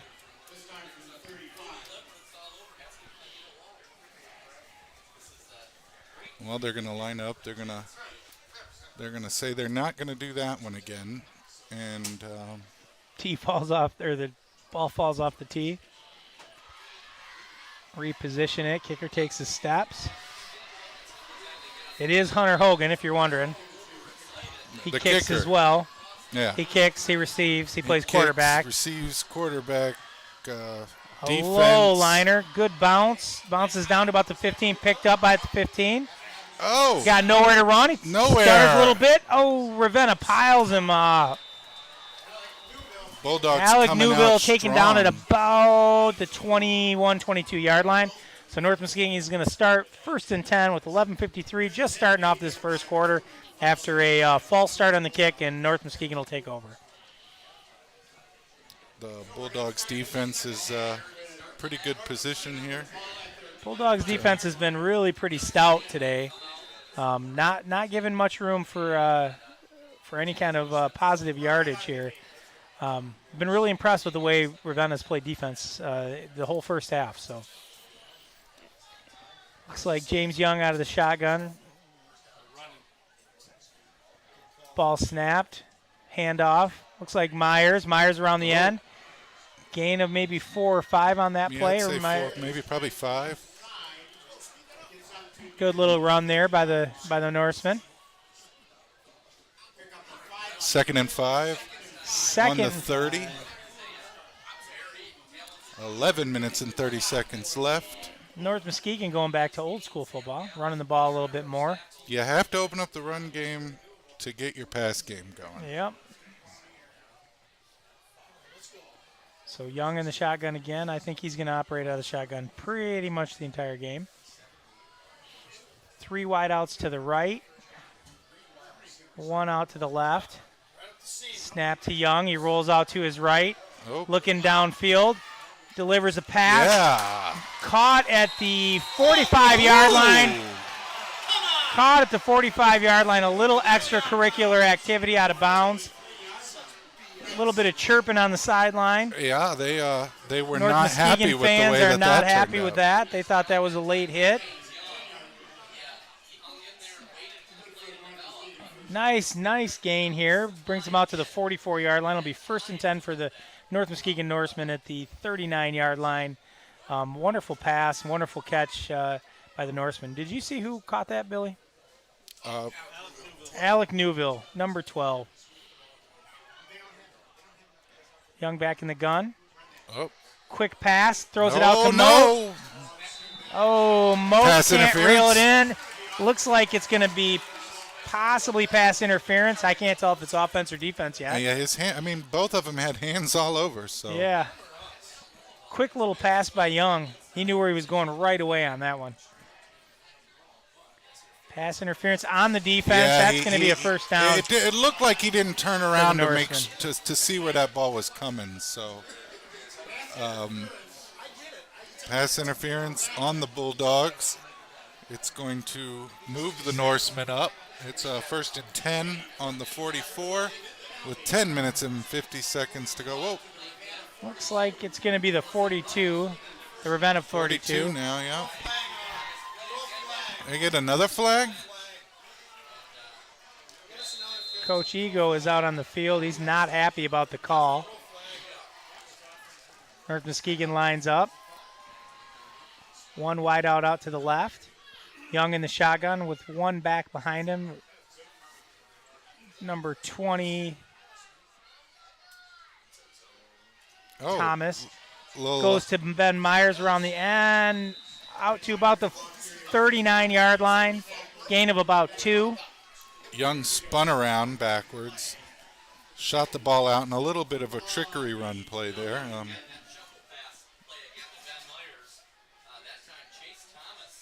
Ravenna's playing pretty good defense tonight. The one guy that's been able to move the ball a little bit on him is Ben Myers. They've moved him around. They've done a little bit of trickery with him. And other than that, I'd say Ravenna's played, other than that and a couple penalties, Ravenna's played some pretty solid defense tonight. Yeah, they've definitely stopped Young pass. from getting that deep pass. Yep. So Young, man in motion, fakes the handoff, takes it himself. Ravenna is all over it. Over it. It's going nowhere. Nowhere. It's going to be 3rd down and 8 or 9. Just a little bit of a loss there, not a full yard.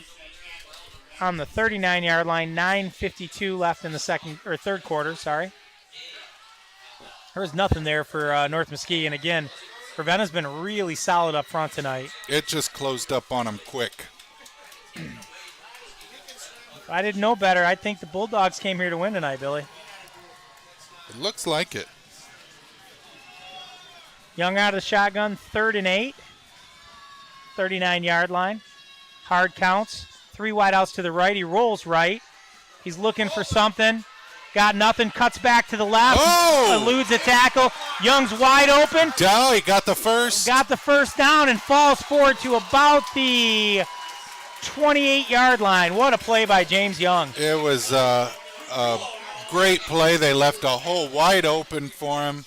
When he spun back around, and the North Muskegon crowd just erupted as they could all see that he was going to get that first down. Boy, pretty good defense by Ravenna, too. Young just kind of made something out of nothing there. Ravenna had his wideouts all locked up on the right side and had him scrambling, but he made a great play, and Gal's the guy to miss. So 1st and 10 on the 28-yard line. Young is back in the gun. Snap to Young, hands off to Myers. Myers right up the middle. Gets a nice little gain of about 6 or 7 yards there. Going to bring up 2nd and 3 or 4.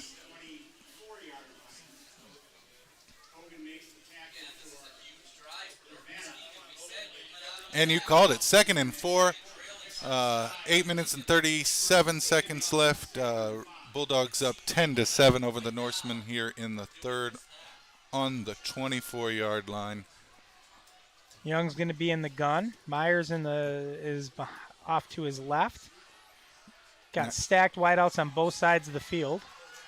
Young snaps, hands off to Myers. Myers is gobbled up by number 72 for Ravenna, Braden Fry. I mean, they were all over that right off the bat. They knew what was coming, and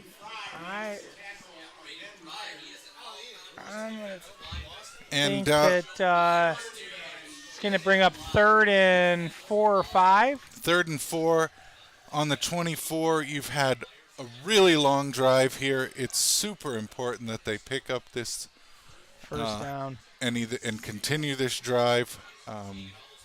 Might be a little far for a field goal. Yeah, a little bit. It'd be a 47, 48-yarder. Young in the gun. 3rd and 7 now for the Norsemen. Young drops back, fakes the handoff, looks down the middle. Oh! He's got him open. Oh! Great defense by the Ravenna Bulldogs to knock that down. He was right there to knock that out. Boy, number 11 for Ravenna, Caleb Forsyth. What a play by Caleb.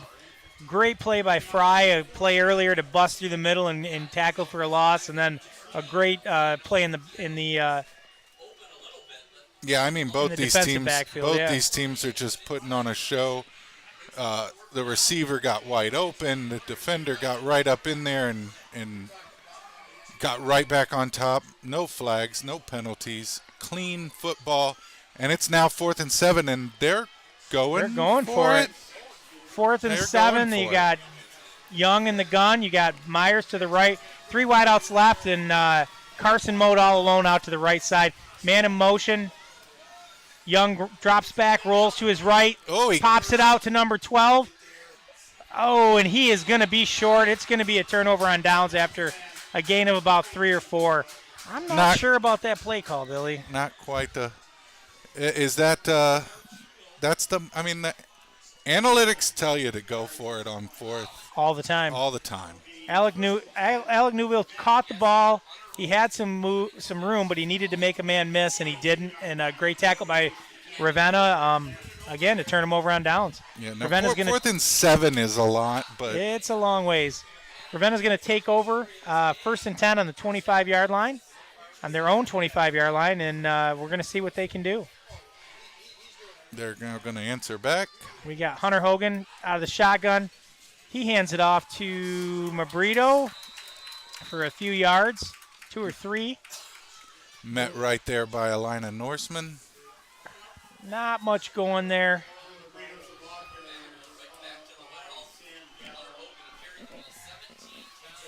So about 6 minutes, 53 seconds left. 10-7, Bulldogs over the Norsemen. It's about 2nd and 9 on the 26th. Hunter Hogan has 92 yards on the day to lead the Ravenna Bulldogs rushing and 46 passing. He's in the shotgun right now, 2nd and 9. Looks like he's going to keep it himself and rush. Makes a little cut back to the right, gain of 4 or 5. Looks like it's going to be 3rd and 4, 3rd and 3 maybe, after Hunter Hogan carry of about 4 or 5 yards.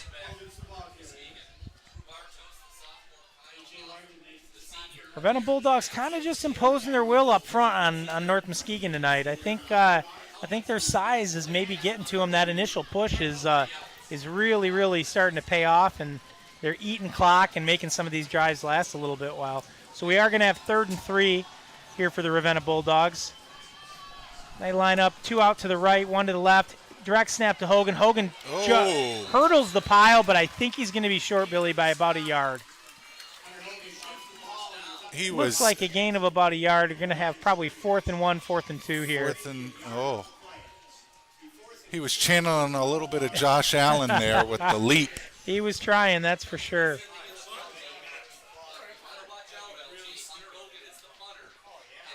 Fourth and 2 on the 31. Punting units coming out. Hunter Hogan's uniform's a little dirty. He does a little bit of work out there. I haven't seen him come off the field. So low snap, Hogan punts it, low punt. It's going to hit and run. Fielded by cleanly by Newville. He's out to around the edge. He's on the outside. Good return by Alec Newville. Really, really good run. Almost eliminated the punt. All the way out, all the way down to about the 35-yard line, 40-yard line. Ravenna's going to be great field position for North Muskegon. Great return. But I'll tell you, Ravenna has been stout on defense. It's been tough moving, tough sledding there. Yeah, the Bulldogs know that they're going to have to come out here and get a stop. 4:55 left in the third quarter. North Muskegon ball, 1st and 10 on the 39. Young is in the shotgun. 3 out to the right, 2 out to the left. Looks like a pass, unless Young keeps himself. Snap back to Young. Young looks, surveys the field. He's looking deep. He's got Newville open behind the defensive back, but just not quite enough.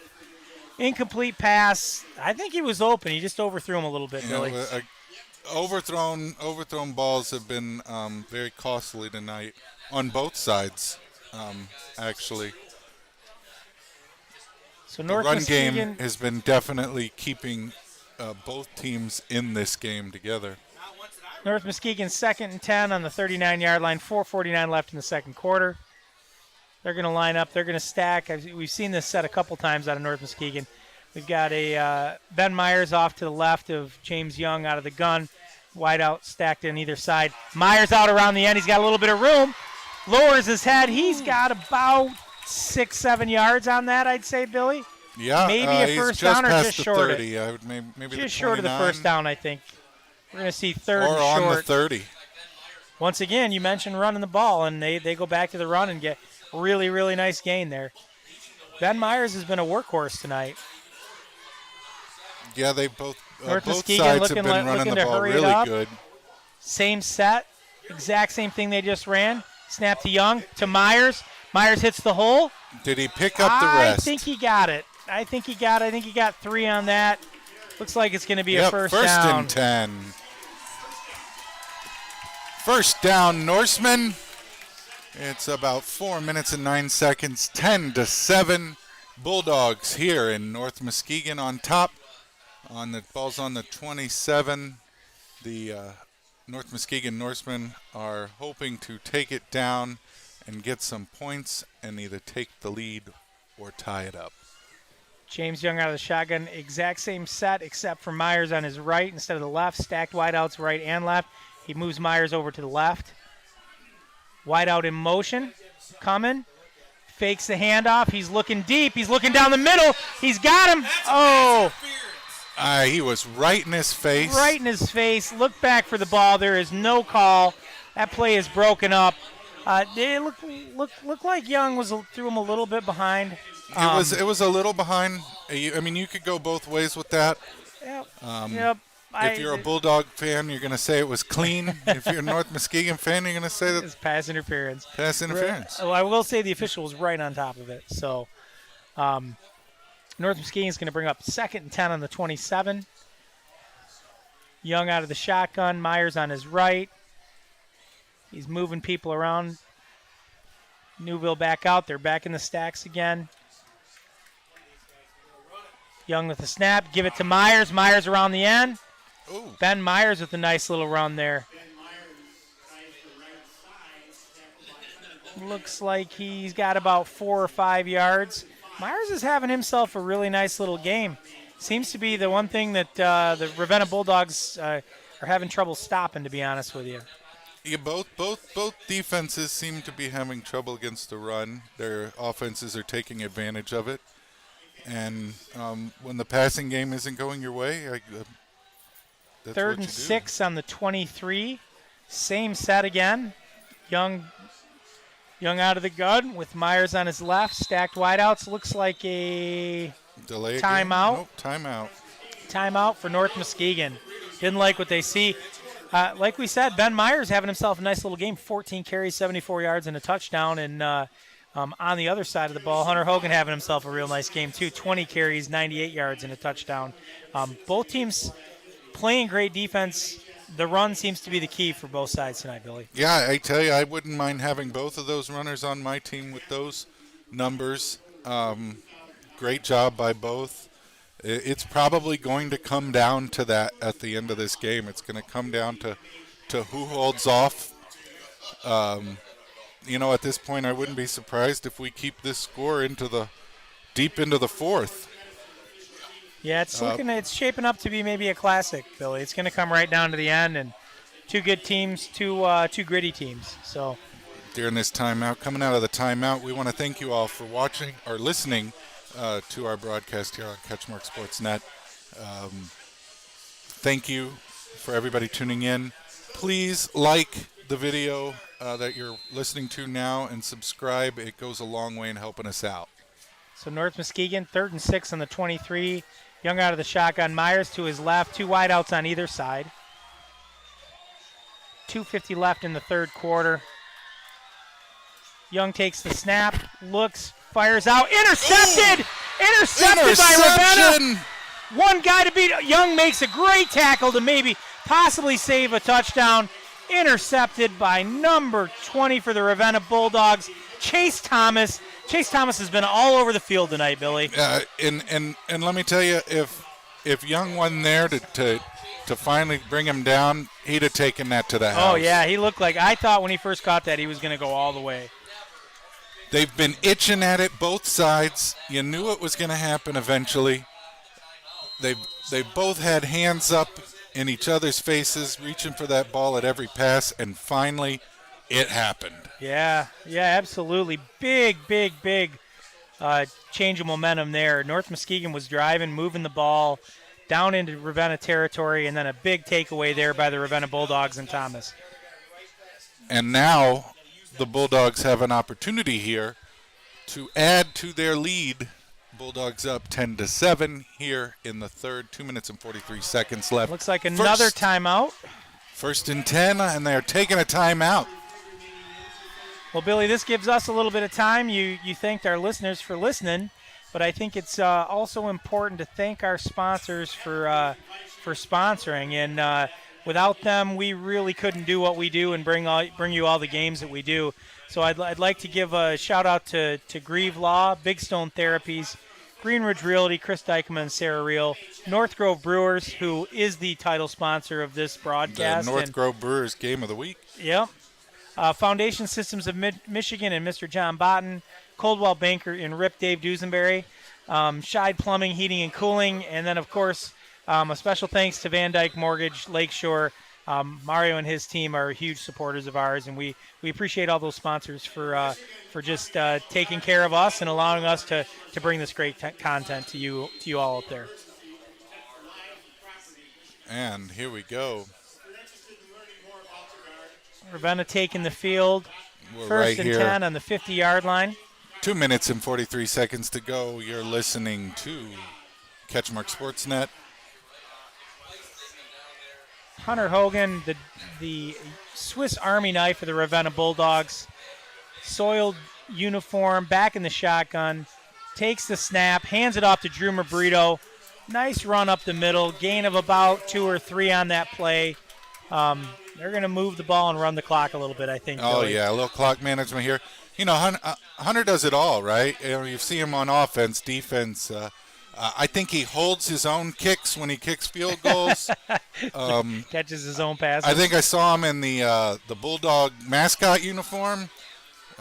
Yeah. He drove the bus here.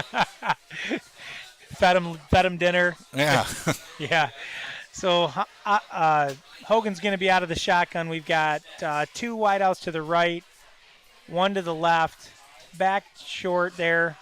Snap to Hogan. Hogan's going to roll out. Looks like he's going to pass. He's looking deep downfield. He's got Thomas. Oh, Thomas with a almost pass. It's a no call. They're going to call that legal and fair. Great play. Good shot downfield. I thought Thomas might have reeled that in, Billy. Yeah, he could have. He was defended really well. Boy, he was open, too. Hogan delivered a nice strike. It's going to bring up 3rd and 7 on the 47-yard line. 1:51 here left in the third quarter. Again, this is shaping up to be a kind of a thriller of a game. I really thought there was going to be offensive fireworks all the way across the board. And this has been more of a defensive battle. This is very much so a defensive game. Hogan's in the shotgun. 2 out to the right, 1 to the left. Snap. Yeah. False start. Looked like some movement on the left side by number 11. Wide out for Ravenna. High energy at these games. Caleb Forsyth. I mean, it's easy to get a little jittery and jump off sides. No, I get it. You should come to my house on Sundays when I watch the Dolphins Jump play. Off the couch. We got 3rd and 12 on the 48-yard line. Big turnover a moment ago, well, a few plays ago with the North Muskegon interception, and Ravenna is not really capitalizing on this right now. No, it was a beautiful interception. Yep. Hunter Hogan in the back. Hunter Hogan in the shotgun. Got a single back, man in motion. Oh! Fake. I'm not sure what happened there. Yeah, if he was snapping it to Thomas or if he was snapping it to Hogan, but there wasn't much gain there. Maybe I think the 4 other player yards. hit the ball when he was running his Gonna route. bring up 4th and 8. It's kind of a weird one right there. That could have gone real bad real fast. Luckily, they got a couple on it. Likely going to see a punt here. Yeah, 4th and 8 on the 47. Minute 44. Bulldogs up 10-7 over the Norsemen, and feels like something's got to break here in this game at some point, don't you think? Yeah. I thought maybe the interception was going to be the catalyst. You know, we had a really good punt return before. Newville back to receive for North Muskegon. Hogan, a good snap. Punt is blocked. Punt is blocked. Ravenna picks it up and forwards it, advances it. I don't think he's legal to do that. So it looks like punt, maybe a gain of 7 or 8 yards. North Muskegon's going to pick it up at the 43, 44 yards. Now, do they get penalized for him picking that up? I'm not sure who got his hand on that. If it was Gallo that tipped it, or it sounds like Sam Gallo was the one that blocked it. Nice play. Gallo's kind of all over the place, you know? Talk about, like, the most beautiful plays happening in the defensive side. Absolutely. Checking off all of the marks. So North Muskegon ball, 1st and 10 at their 43-yard line. Young out of the shotgun. They're stacked, man in motion. Hands it off. Coming short side. Ooh. There we go. Flag. Great, That was a really late. Great first tackle, and then late hit. Late hit. Looks like it might be a targeting call on number 7, Hunter Hogan, possibly. That would be a huge, huge loss if I hope he's all right. That couldn't have felt good. We're trying to sort out what's happening here. Officials are gathering. Looks like a personal foul targeting on the head on the Ravenna Bulldogs. Is he? We're trying to figure out if. Do they get like multiple Looks warnings, like it's or going is to be it an immediate out? 15-yarder. That's a big play. I just got done saying something needs to open up out here.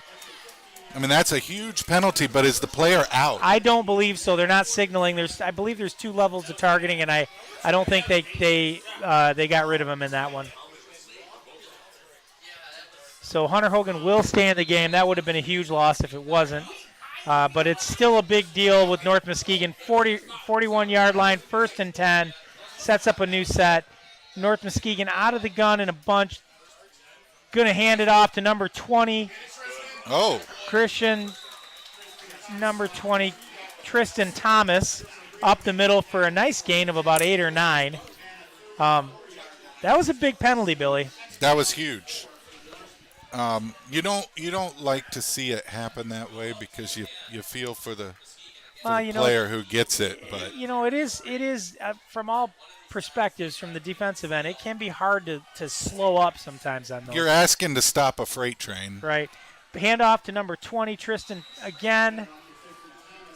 Tristan Thomas, and not a lot there. Ravenna kind of bottles that up. We're going to see 3rd and 2, 3rd and 3, 3rd and short. Ravenna again holding tight. Because of this, it's pushed them up quite a bit from the start. 32 seconds. The clock is still running. Down to 29. North Muskegon back in the stack set. Stack wideouts on either side. It looks like Ben Myers left of Young. Young snap, hands it off to Myers. Ravenna's there. I think Myers. Oh, does he have it? Fought forward. It's going to be close. I think he's got it, though. Looks like Myers is going to take it down to about the 29-yard line. 1st down, North Muskegon Dorseman. Wait, no. No, I think he's got it.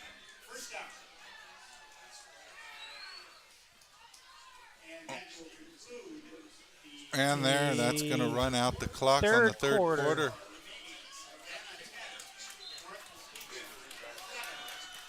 Take us out of the quarter, Billy. What do you see? Like I said, same score going into the 4th. The way they're playing now, I kind of step back from that. I think we're going to see a score early on here in the 4th quarter. Think so?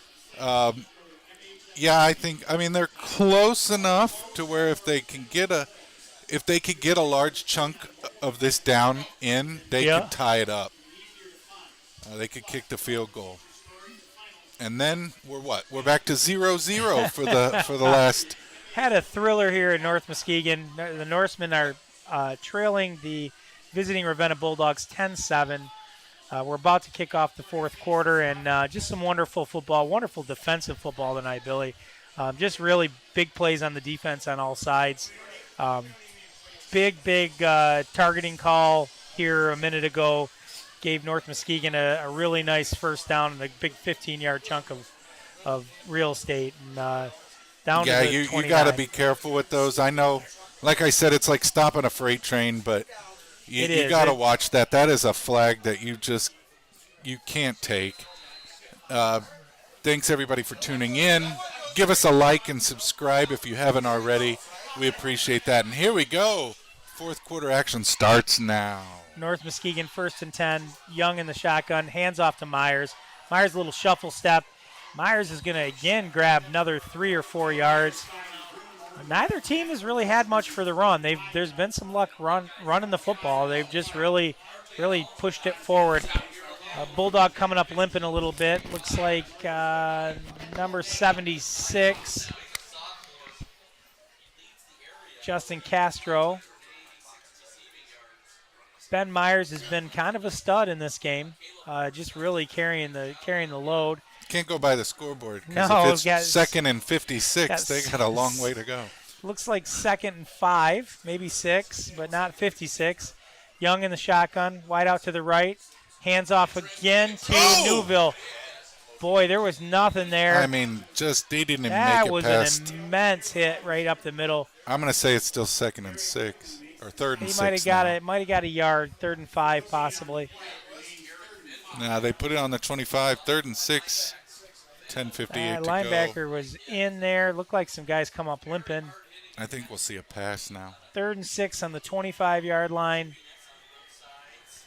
10:48 left in the fourth quarter.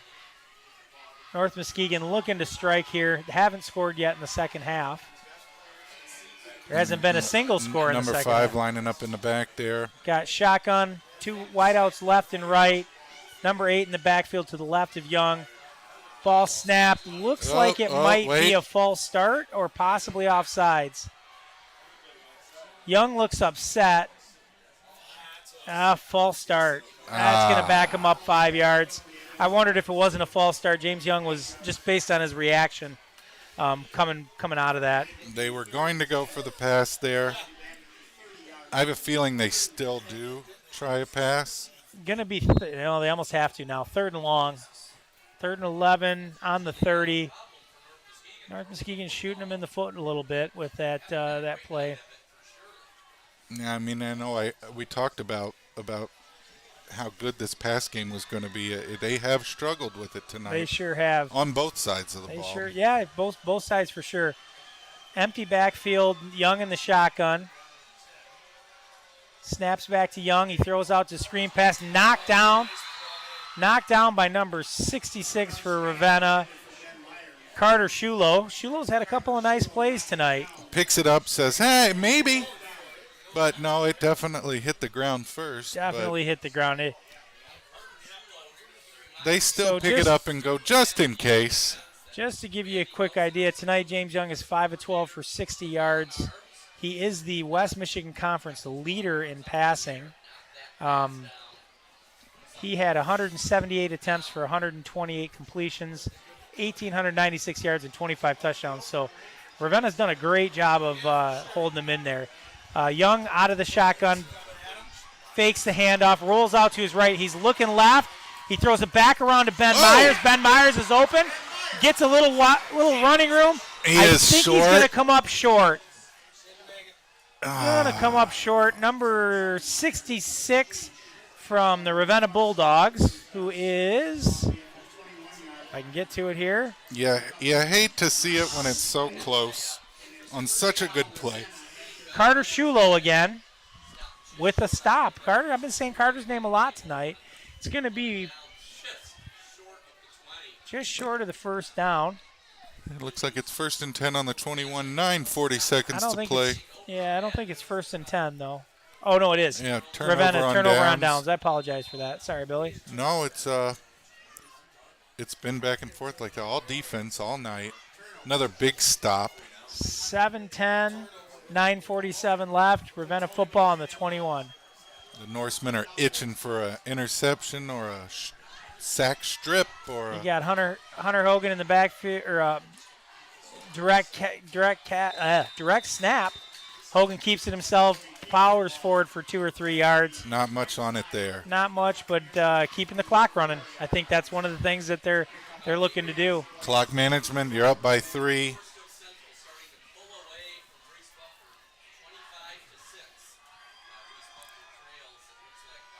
Fans at home sitting on the couch, biting your nails.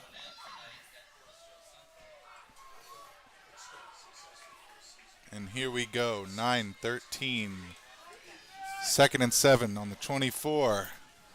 Fourth quarter, 9 minutes, 6 Hunter seconds Hogan left. in the shotgun. Drew Brito next to him on the right side. 3 wideouts left. Hogan looks like he's going to pass, and he decides to take it himself. He's looking downfield, throws it down to number 5. Derek Finley, who caught it. Looks like it's going to be a first down. Number 5 hops up, waves his hand forward. First down. And he wanted to let everybody know he got it. A couple of score updates here from around the league. Montague has put some points on the board. 15-30 at Reed City. Saying there's a chance. There's a chance. Whitehall is leading Big Rapids 35-6. Muskegon pouring it onto Sparta 64-9. And Reese Puffer, while holding on valiantly for a while, is now falling behind 25-6 to Forest Hill Central. Oak Ridge 32, Shepherd nothing.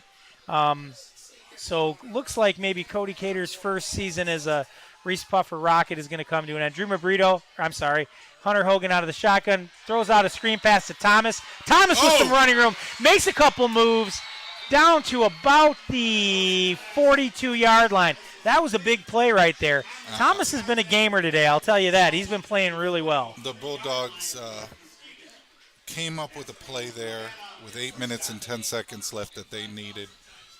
I knew it was going to come to whoever could break the defense first. And the Norsemen need to snap back in if they want to stay in this thing. You do not want to go up 2 scores this late in the game. Yeah. Ravenna down to the 43-yard line, 1st and 10, 7:46 left in the fourth quarter. We got a little pause. Looks like Hogan's taking the sign from Coach Ego. Looks like Mabrito in the backfield off to Hogan's right. 2 wideouts left, 1 wideout right. Hogan's going to snap directly. He's going to take it, and he's going to roll down, gain about 6 or 7 yards on that carry. Again, running the ball. Hogan has been a workhorse tonight. I will say, though, on the Ravenna side of the ball, number 20, Thomas, has been he's been a factor. He had the pick. He's had a couple of great catch and runs. He had a good return. Like, he's been a difference maker. And as Ravenna kind of, if they hang on to win this game, they're going to need other players to come up other than Hunter Hogan. So, yeah, if they want to make a run. 2nd and 4, 1 man in motion, snap to Hunter Hogan. Oh, North Muskegon knew what was coming, gobbled him up in the backfield. That's going to be a loss of 2 or 3 yards. Probably going to be 3rd and 8, 3rd and 7. I mean, he stepped up when his team needed him, and pow! Hogan goes down. I'm not sure if somebody missed a block there or missed an assignment, but they came right straight through, and Hogan was going nowhere. It was like nobody was home. Hello, I'm here. Yep. 2 wideouts to the right, 1 to the left. Mabrito to the left of Hogan. Hogan in the shotgun. Snap goes to Hogan. Hogan drops back. Oh, there he goes. He looks like he's going to run. He gets outside, trying to do something. Nothing. Runs out of bounds. Another loss there. Looks like it's going to be about 4th and 9 on the North Muskegon 44-ish. The defense stepped up. 4th and 8 on the 41. 6 minutes and 9 seconds here in the fourth.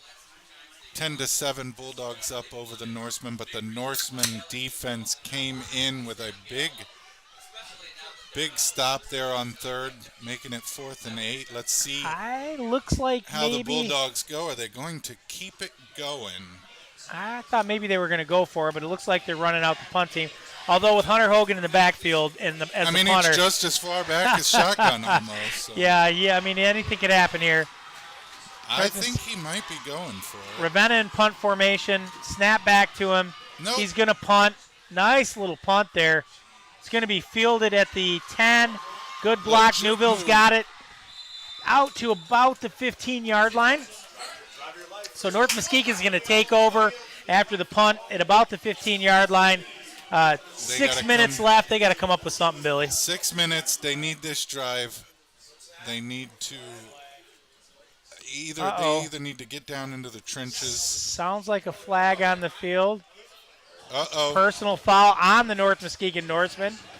Oh, no. Let's see what happens there.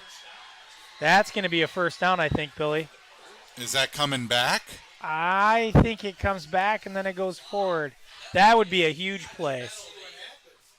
That'd be a bad penalty. Yeah, there's a little confusion right now out there. I'll tell you, I didn't see the flag.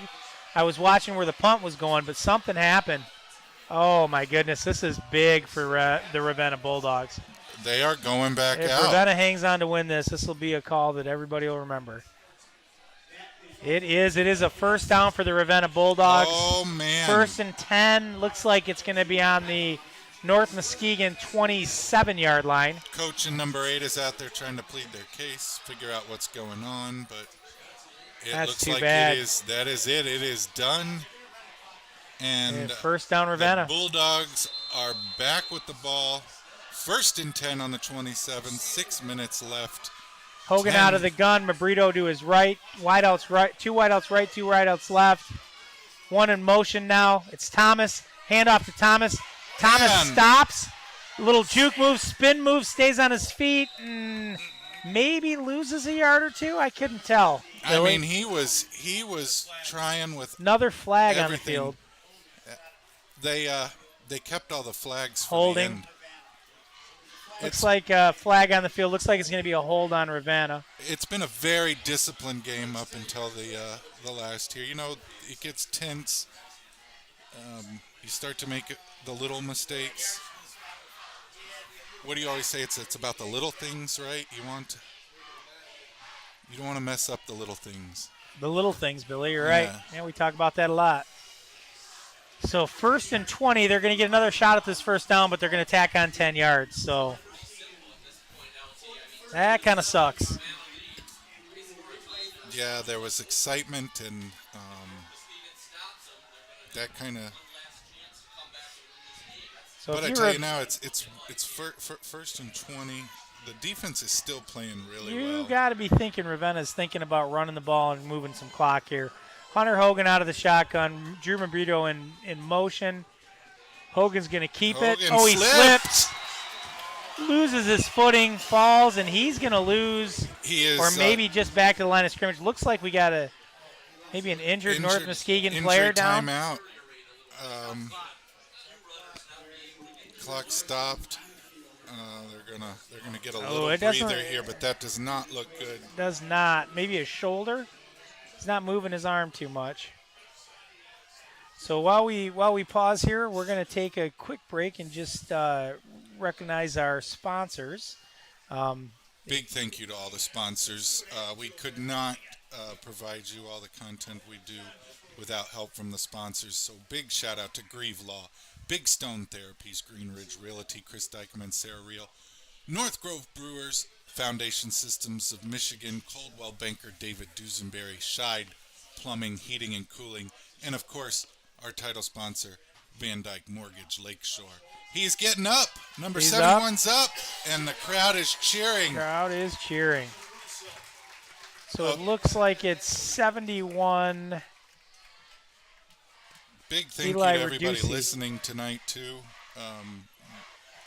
Boy, I'll tell you, Billy, the response of the fans and the area to what we're doing has just been phenomenal in our first year, and we really do appreciate all of it. Taking something that we had as an idea and just latching onto it and kind of loving it. So yeah, and if you like what we're providing, please show us the love. Give us some likes. Remember to follow us.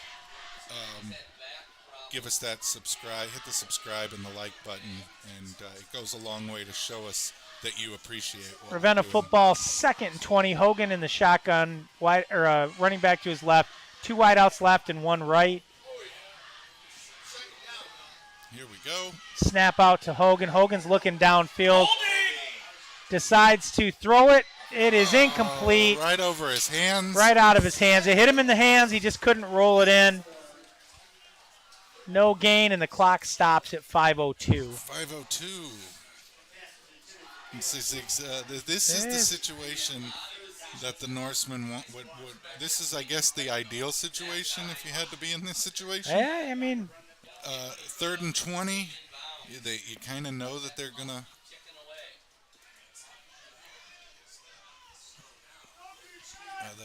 So we've got Ravenna football, 3rd and 20 on the 40-yard line, 4:52 remaining in the fourth quarter. We got ourselves a good game. Snap to Hogan.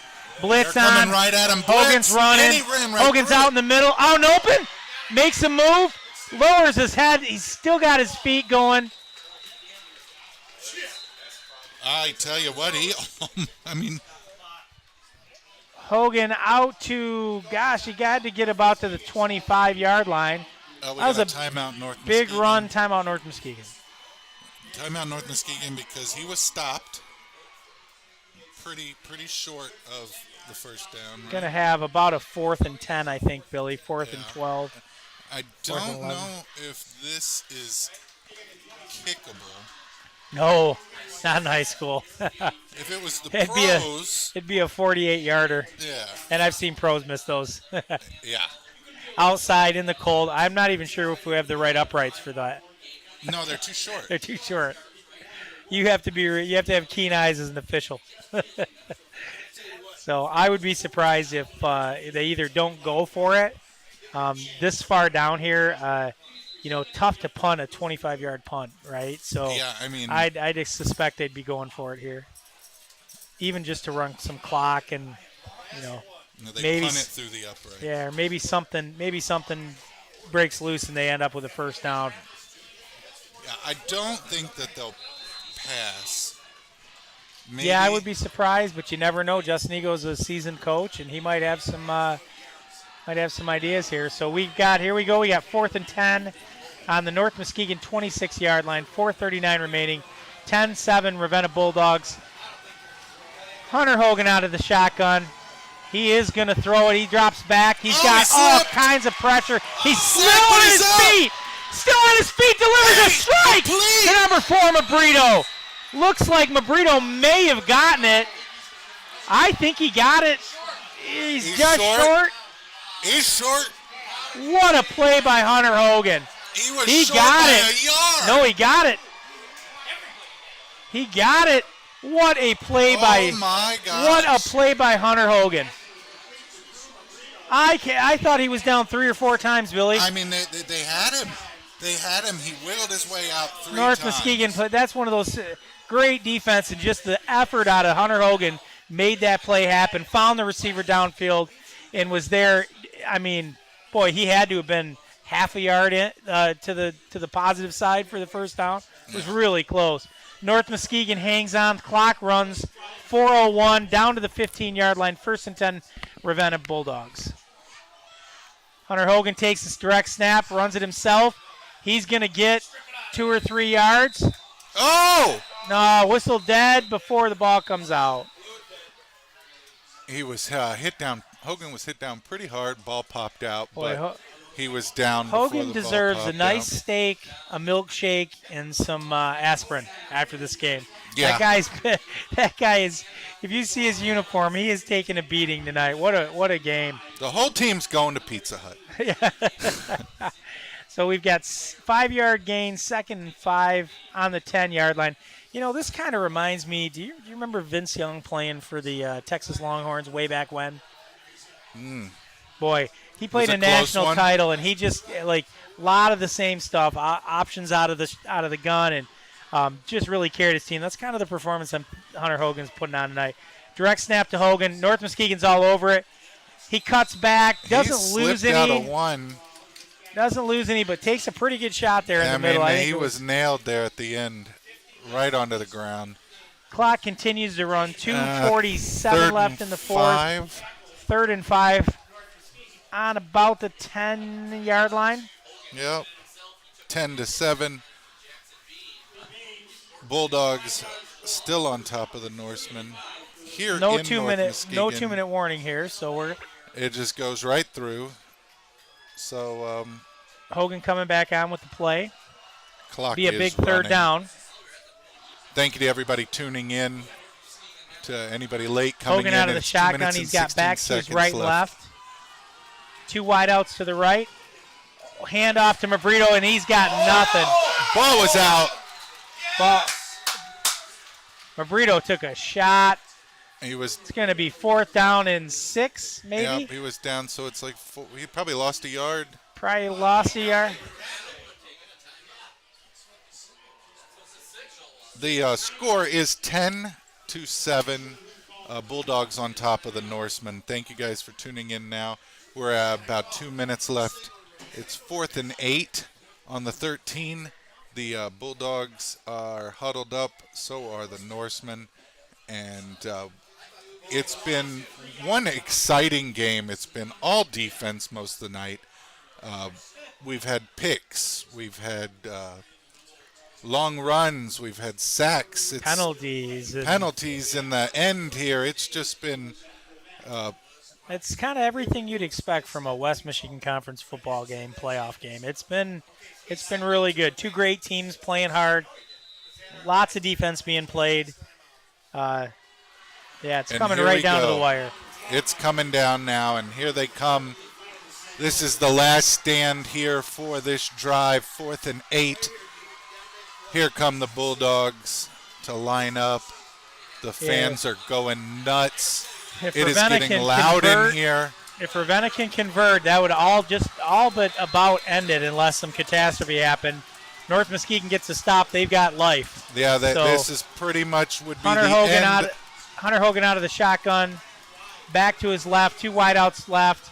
He's going to throw. Playing like he knows. Oh, and North Muskegon gets a hand on the pass. Number 4 was right up in his face and batted it out. Number 4, Kyle Huff. Great play there. Hogan is standing there with his hands out, like not knowing was that fair, was that not? The ref says it was clean, and we have turnover on down. North Muskegon gets the ball back.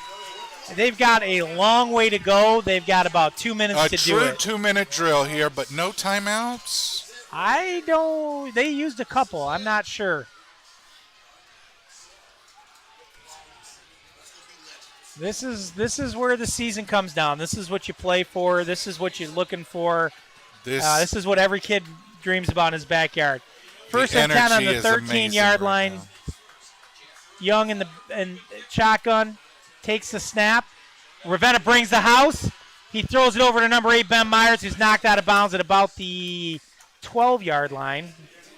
Maybe a gain of 2 there, but he gets out of bounds and stops the clock. They were charging. No gain, but the clock is stopped. It's hard to tell from this angle if he gets some or if he didn't. Yeah, we're about on the 45, I mean. 2nd and 10, 1:58 remaining. Ravenna leads 10-7. North Muskegon ball. Young in the shotgun. Ben Myers to his left. 2 wideouts left and right. Snaps up. Young scrambles. They got some pressure. He's coming over to his right. He's got more pressure. Wings one down the middle. Great pass. A little bit of open. He's still on his feet. He broke a tackle. He's down. He's taken down right before the 50-yard line. Huge play. Number 1, Tayan Thompson from James Young up the middle. That looked like a little bit of a Aaron Rodgers fling into the middle. You know what I mean? He threw it kind of sidearm. They are trying to be legendary right now. Big play by North Muskegon. Big play by Thompson. Clock is running. They are lining up. We got about 1:34 seconds. Clock ticking down. 47. 1st and 10. Do they have that in the tank again? Young steps back. He's looking outside. He goes to run on his own. Taken down, sacked. Sacked for a loss of about 5 by number 76. Clock is still running. 1:17, 16, 15. Juan Castro with a big sack right now. Clock's running. That's the last thing you needed in that position. We're about 1:08, 2nd and 15 there trying 48-yard line. They're in the hurry up. Young back. Crowd is going empty wild. Backfield. Snap to Young. Young looks. He's got some time. There's no pressure. He's looking. Nobody. He tries to go up the middle. Oh, almost knocks it out. Ball came out a little. Young is brought down. Boy, that was really close to being knocked out by Carter Shulo, who's had himself a pretty good game. They are trying. North Muskegon back in. It's going to be 3rd and 12. 50-yard line. Snap to Young. He clocks it. He just downed it on 3rd and 13. It's now 4th and 13. He went to stop the clock. I'm not quite sure. I'm not real sure what he was doing there. He might have saw something he didn't like. He didn't have any timeouts. Clock was coming down. I might have tried to get something down the field, though. I don't know, Billy. They took 2. Sorry about that. Just had some technical difficulties here in the box. We got North Muskegon 4th and 13 on the 55-yard line. 36 seconds left in the game. Young in the shotgun, empty backfield. Snap to Young. Young's got some time. Ravenna pressure. Young tosses it out. Intercepted. Return to the other way. He's on the 40. He's still on his feet. He's kneeled down. He took a knee. 23 seconds, and that is it. Interception by number 11, Caleb Forsythe. Ravenna's rushing the field. Their hands are on their heads, in the air.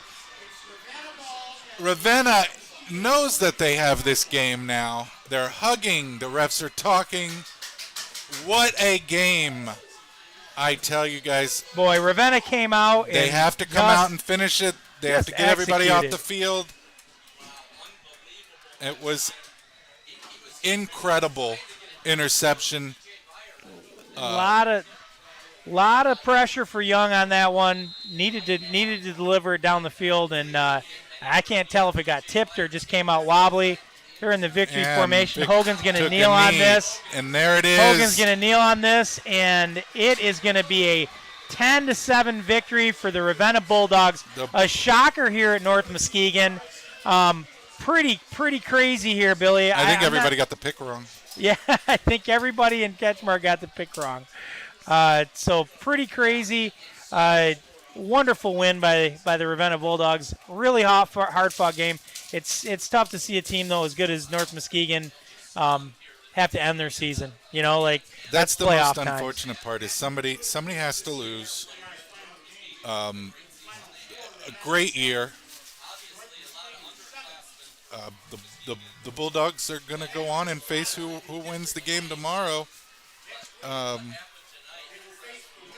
Wow, big win by the Ravenna Bulldogs, revenging a loss earlier in the season. And they'll face the winner of the Ithaca game tomorrow. They're going to face the winner of the Ithaca game tomorrow, and we'll see how that shakes out. Just a quick game recap: passing yardage, Hunter Hogan 6 for 12, 90 yards, no touchdowns. James Young 9 for 18, 101 yards. Rushing, Hunter Hogan led the Ravenna Bulldogs, 29 carries, 123 yards and a TD. Number 8, Ben Myers, 7 for the North Muskegon Norsemen, 17 carries, 83 yards, 1 touchdown. Chase Thomas led the Bulldogs, had an all-around great game tonight. 3 receptions, 48 yards. Carson Moat led the North Muskegon Norsemen, 2 receptions, 44 total yards. Pretty even game across the board. Total offense, time of possession evened up a little bit. Ravenna led that a little bit. Otherwise, this was a pretty even, well-fought game and a wonderful game to watch and be It was an amazing game. The students just rushed the field. They're now the Bulldogs students that came out to see, and the players are now jumping up and down, elated at their victory here in North Muskegon. Big thank you to everybody that tuned in to listen tonight, and a big thank you to our sponsors for helping us bring content like this to you all. Grieve Law, Big Stone Therapies, Green Ridge Realty, Chris Dykema, Sarah Real, North Grove Brewers, Foundation Systems of Michigan, Coldwell Banker, Buff, David Dusenberry, Scheid Plumbing, Heating and Cooling, and a big thank you to the title sponsor, Van Dyke Mortgage. You were listening to the North Grove Brewers Game of the Week Playoff Edition. I'm the man, and this was the myth. And this game is now the legend. Thanks for tuning in, everybody.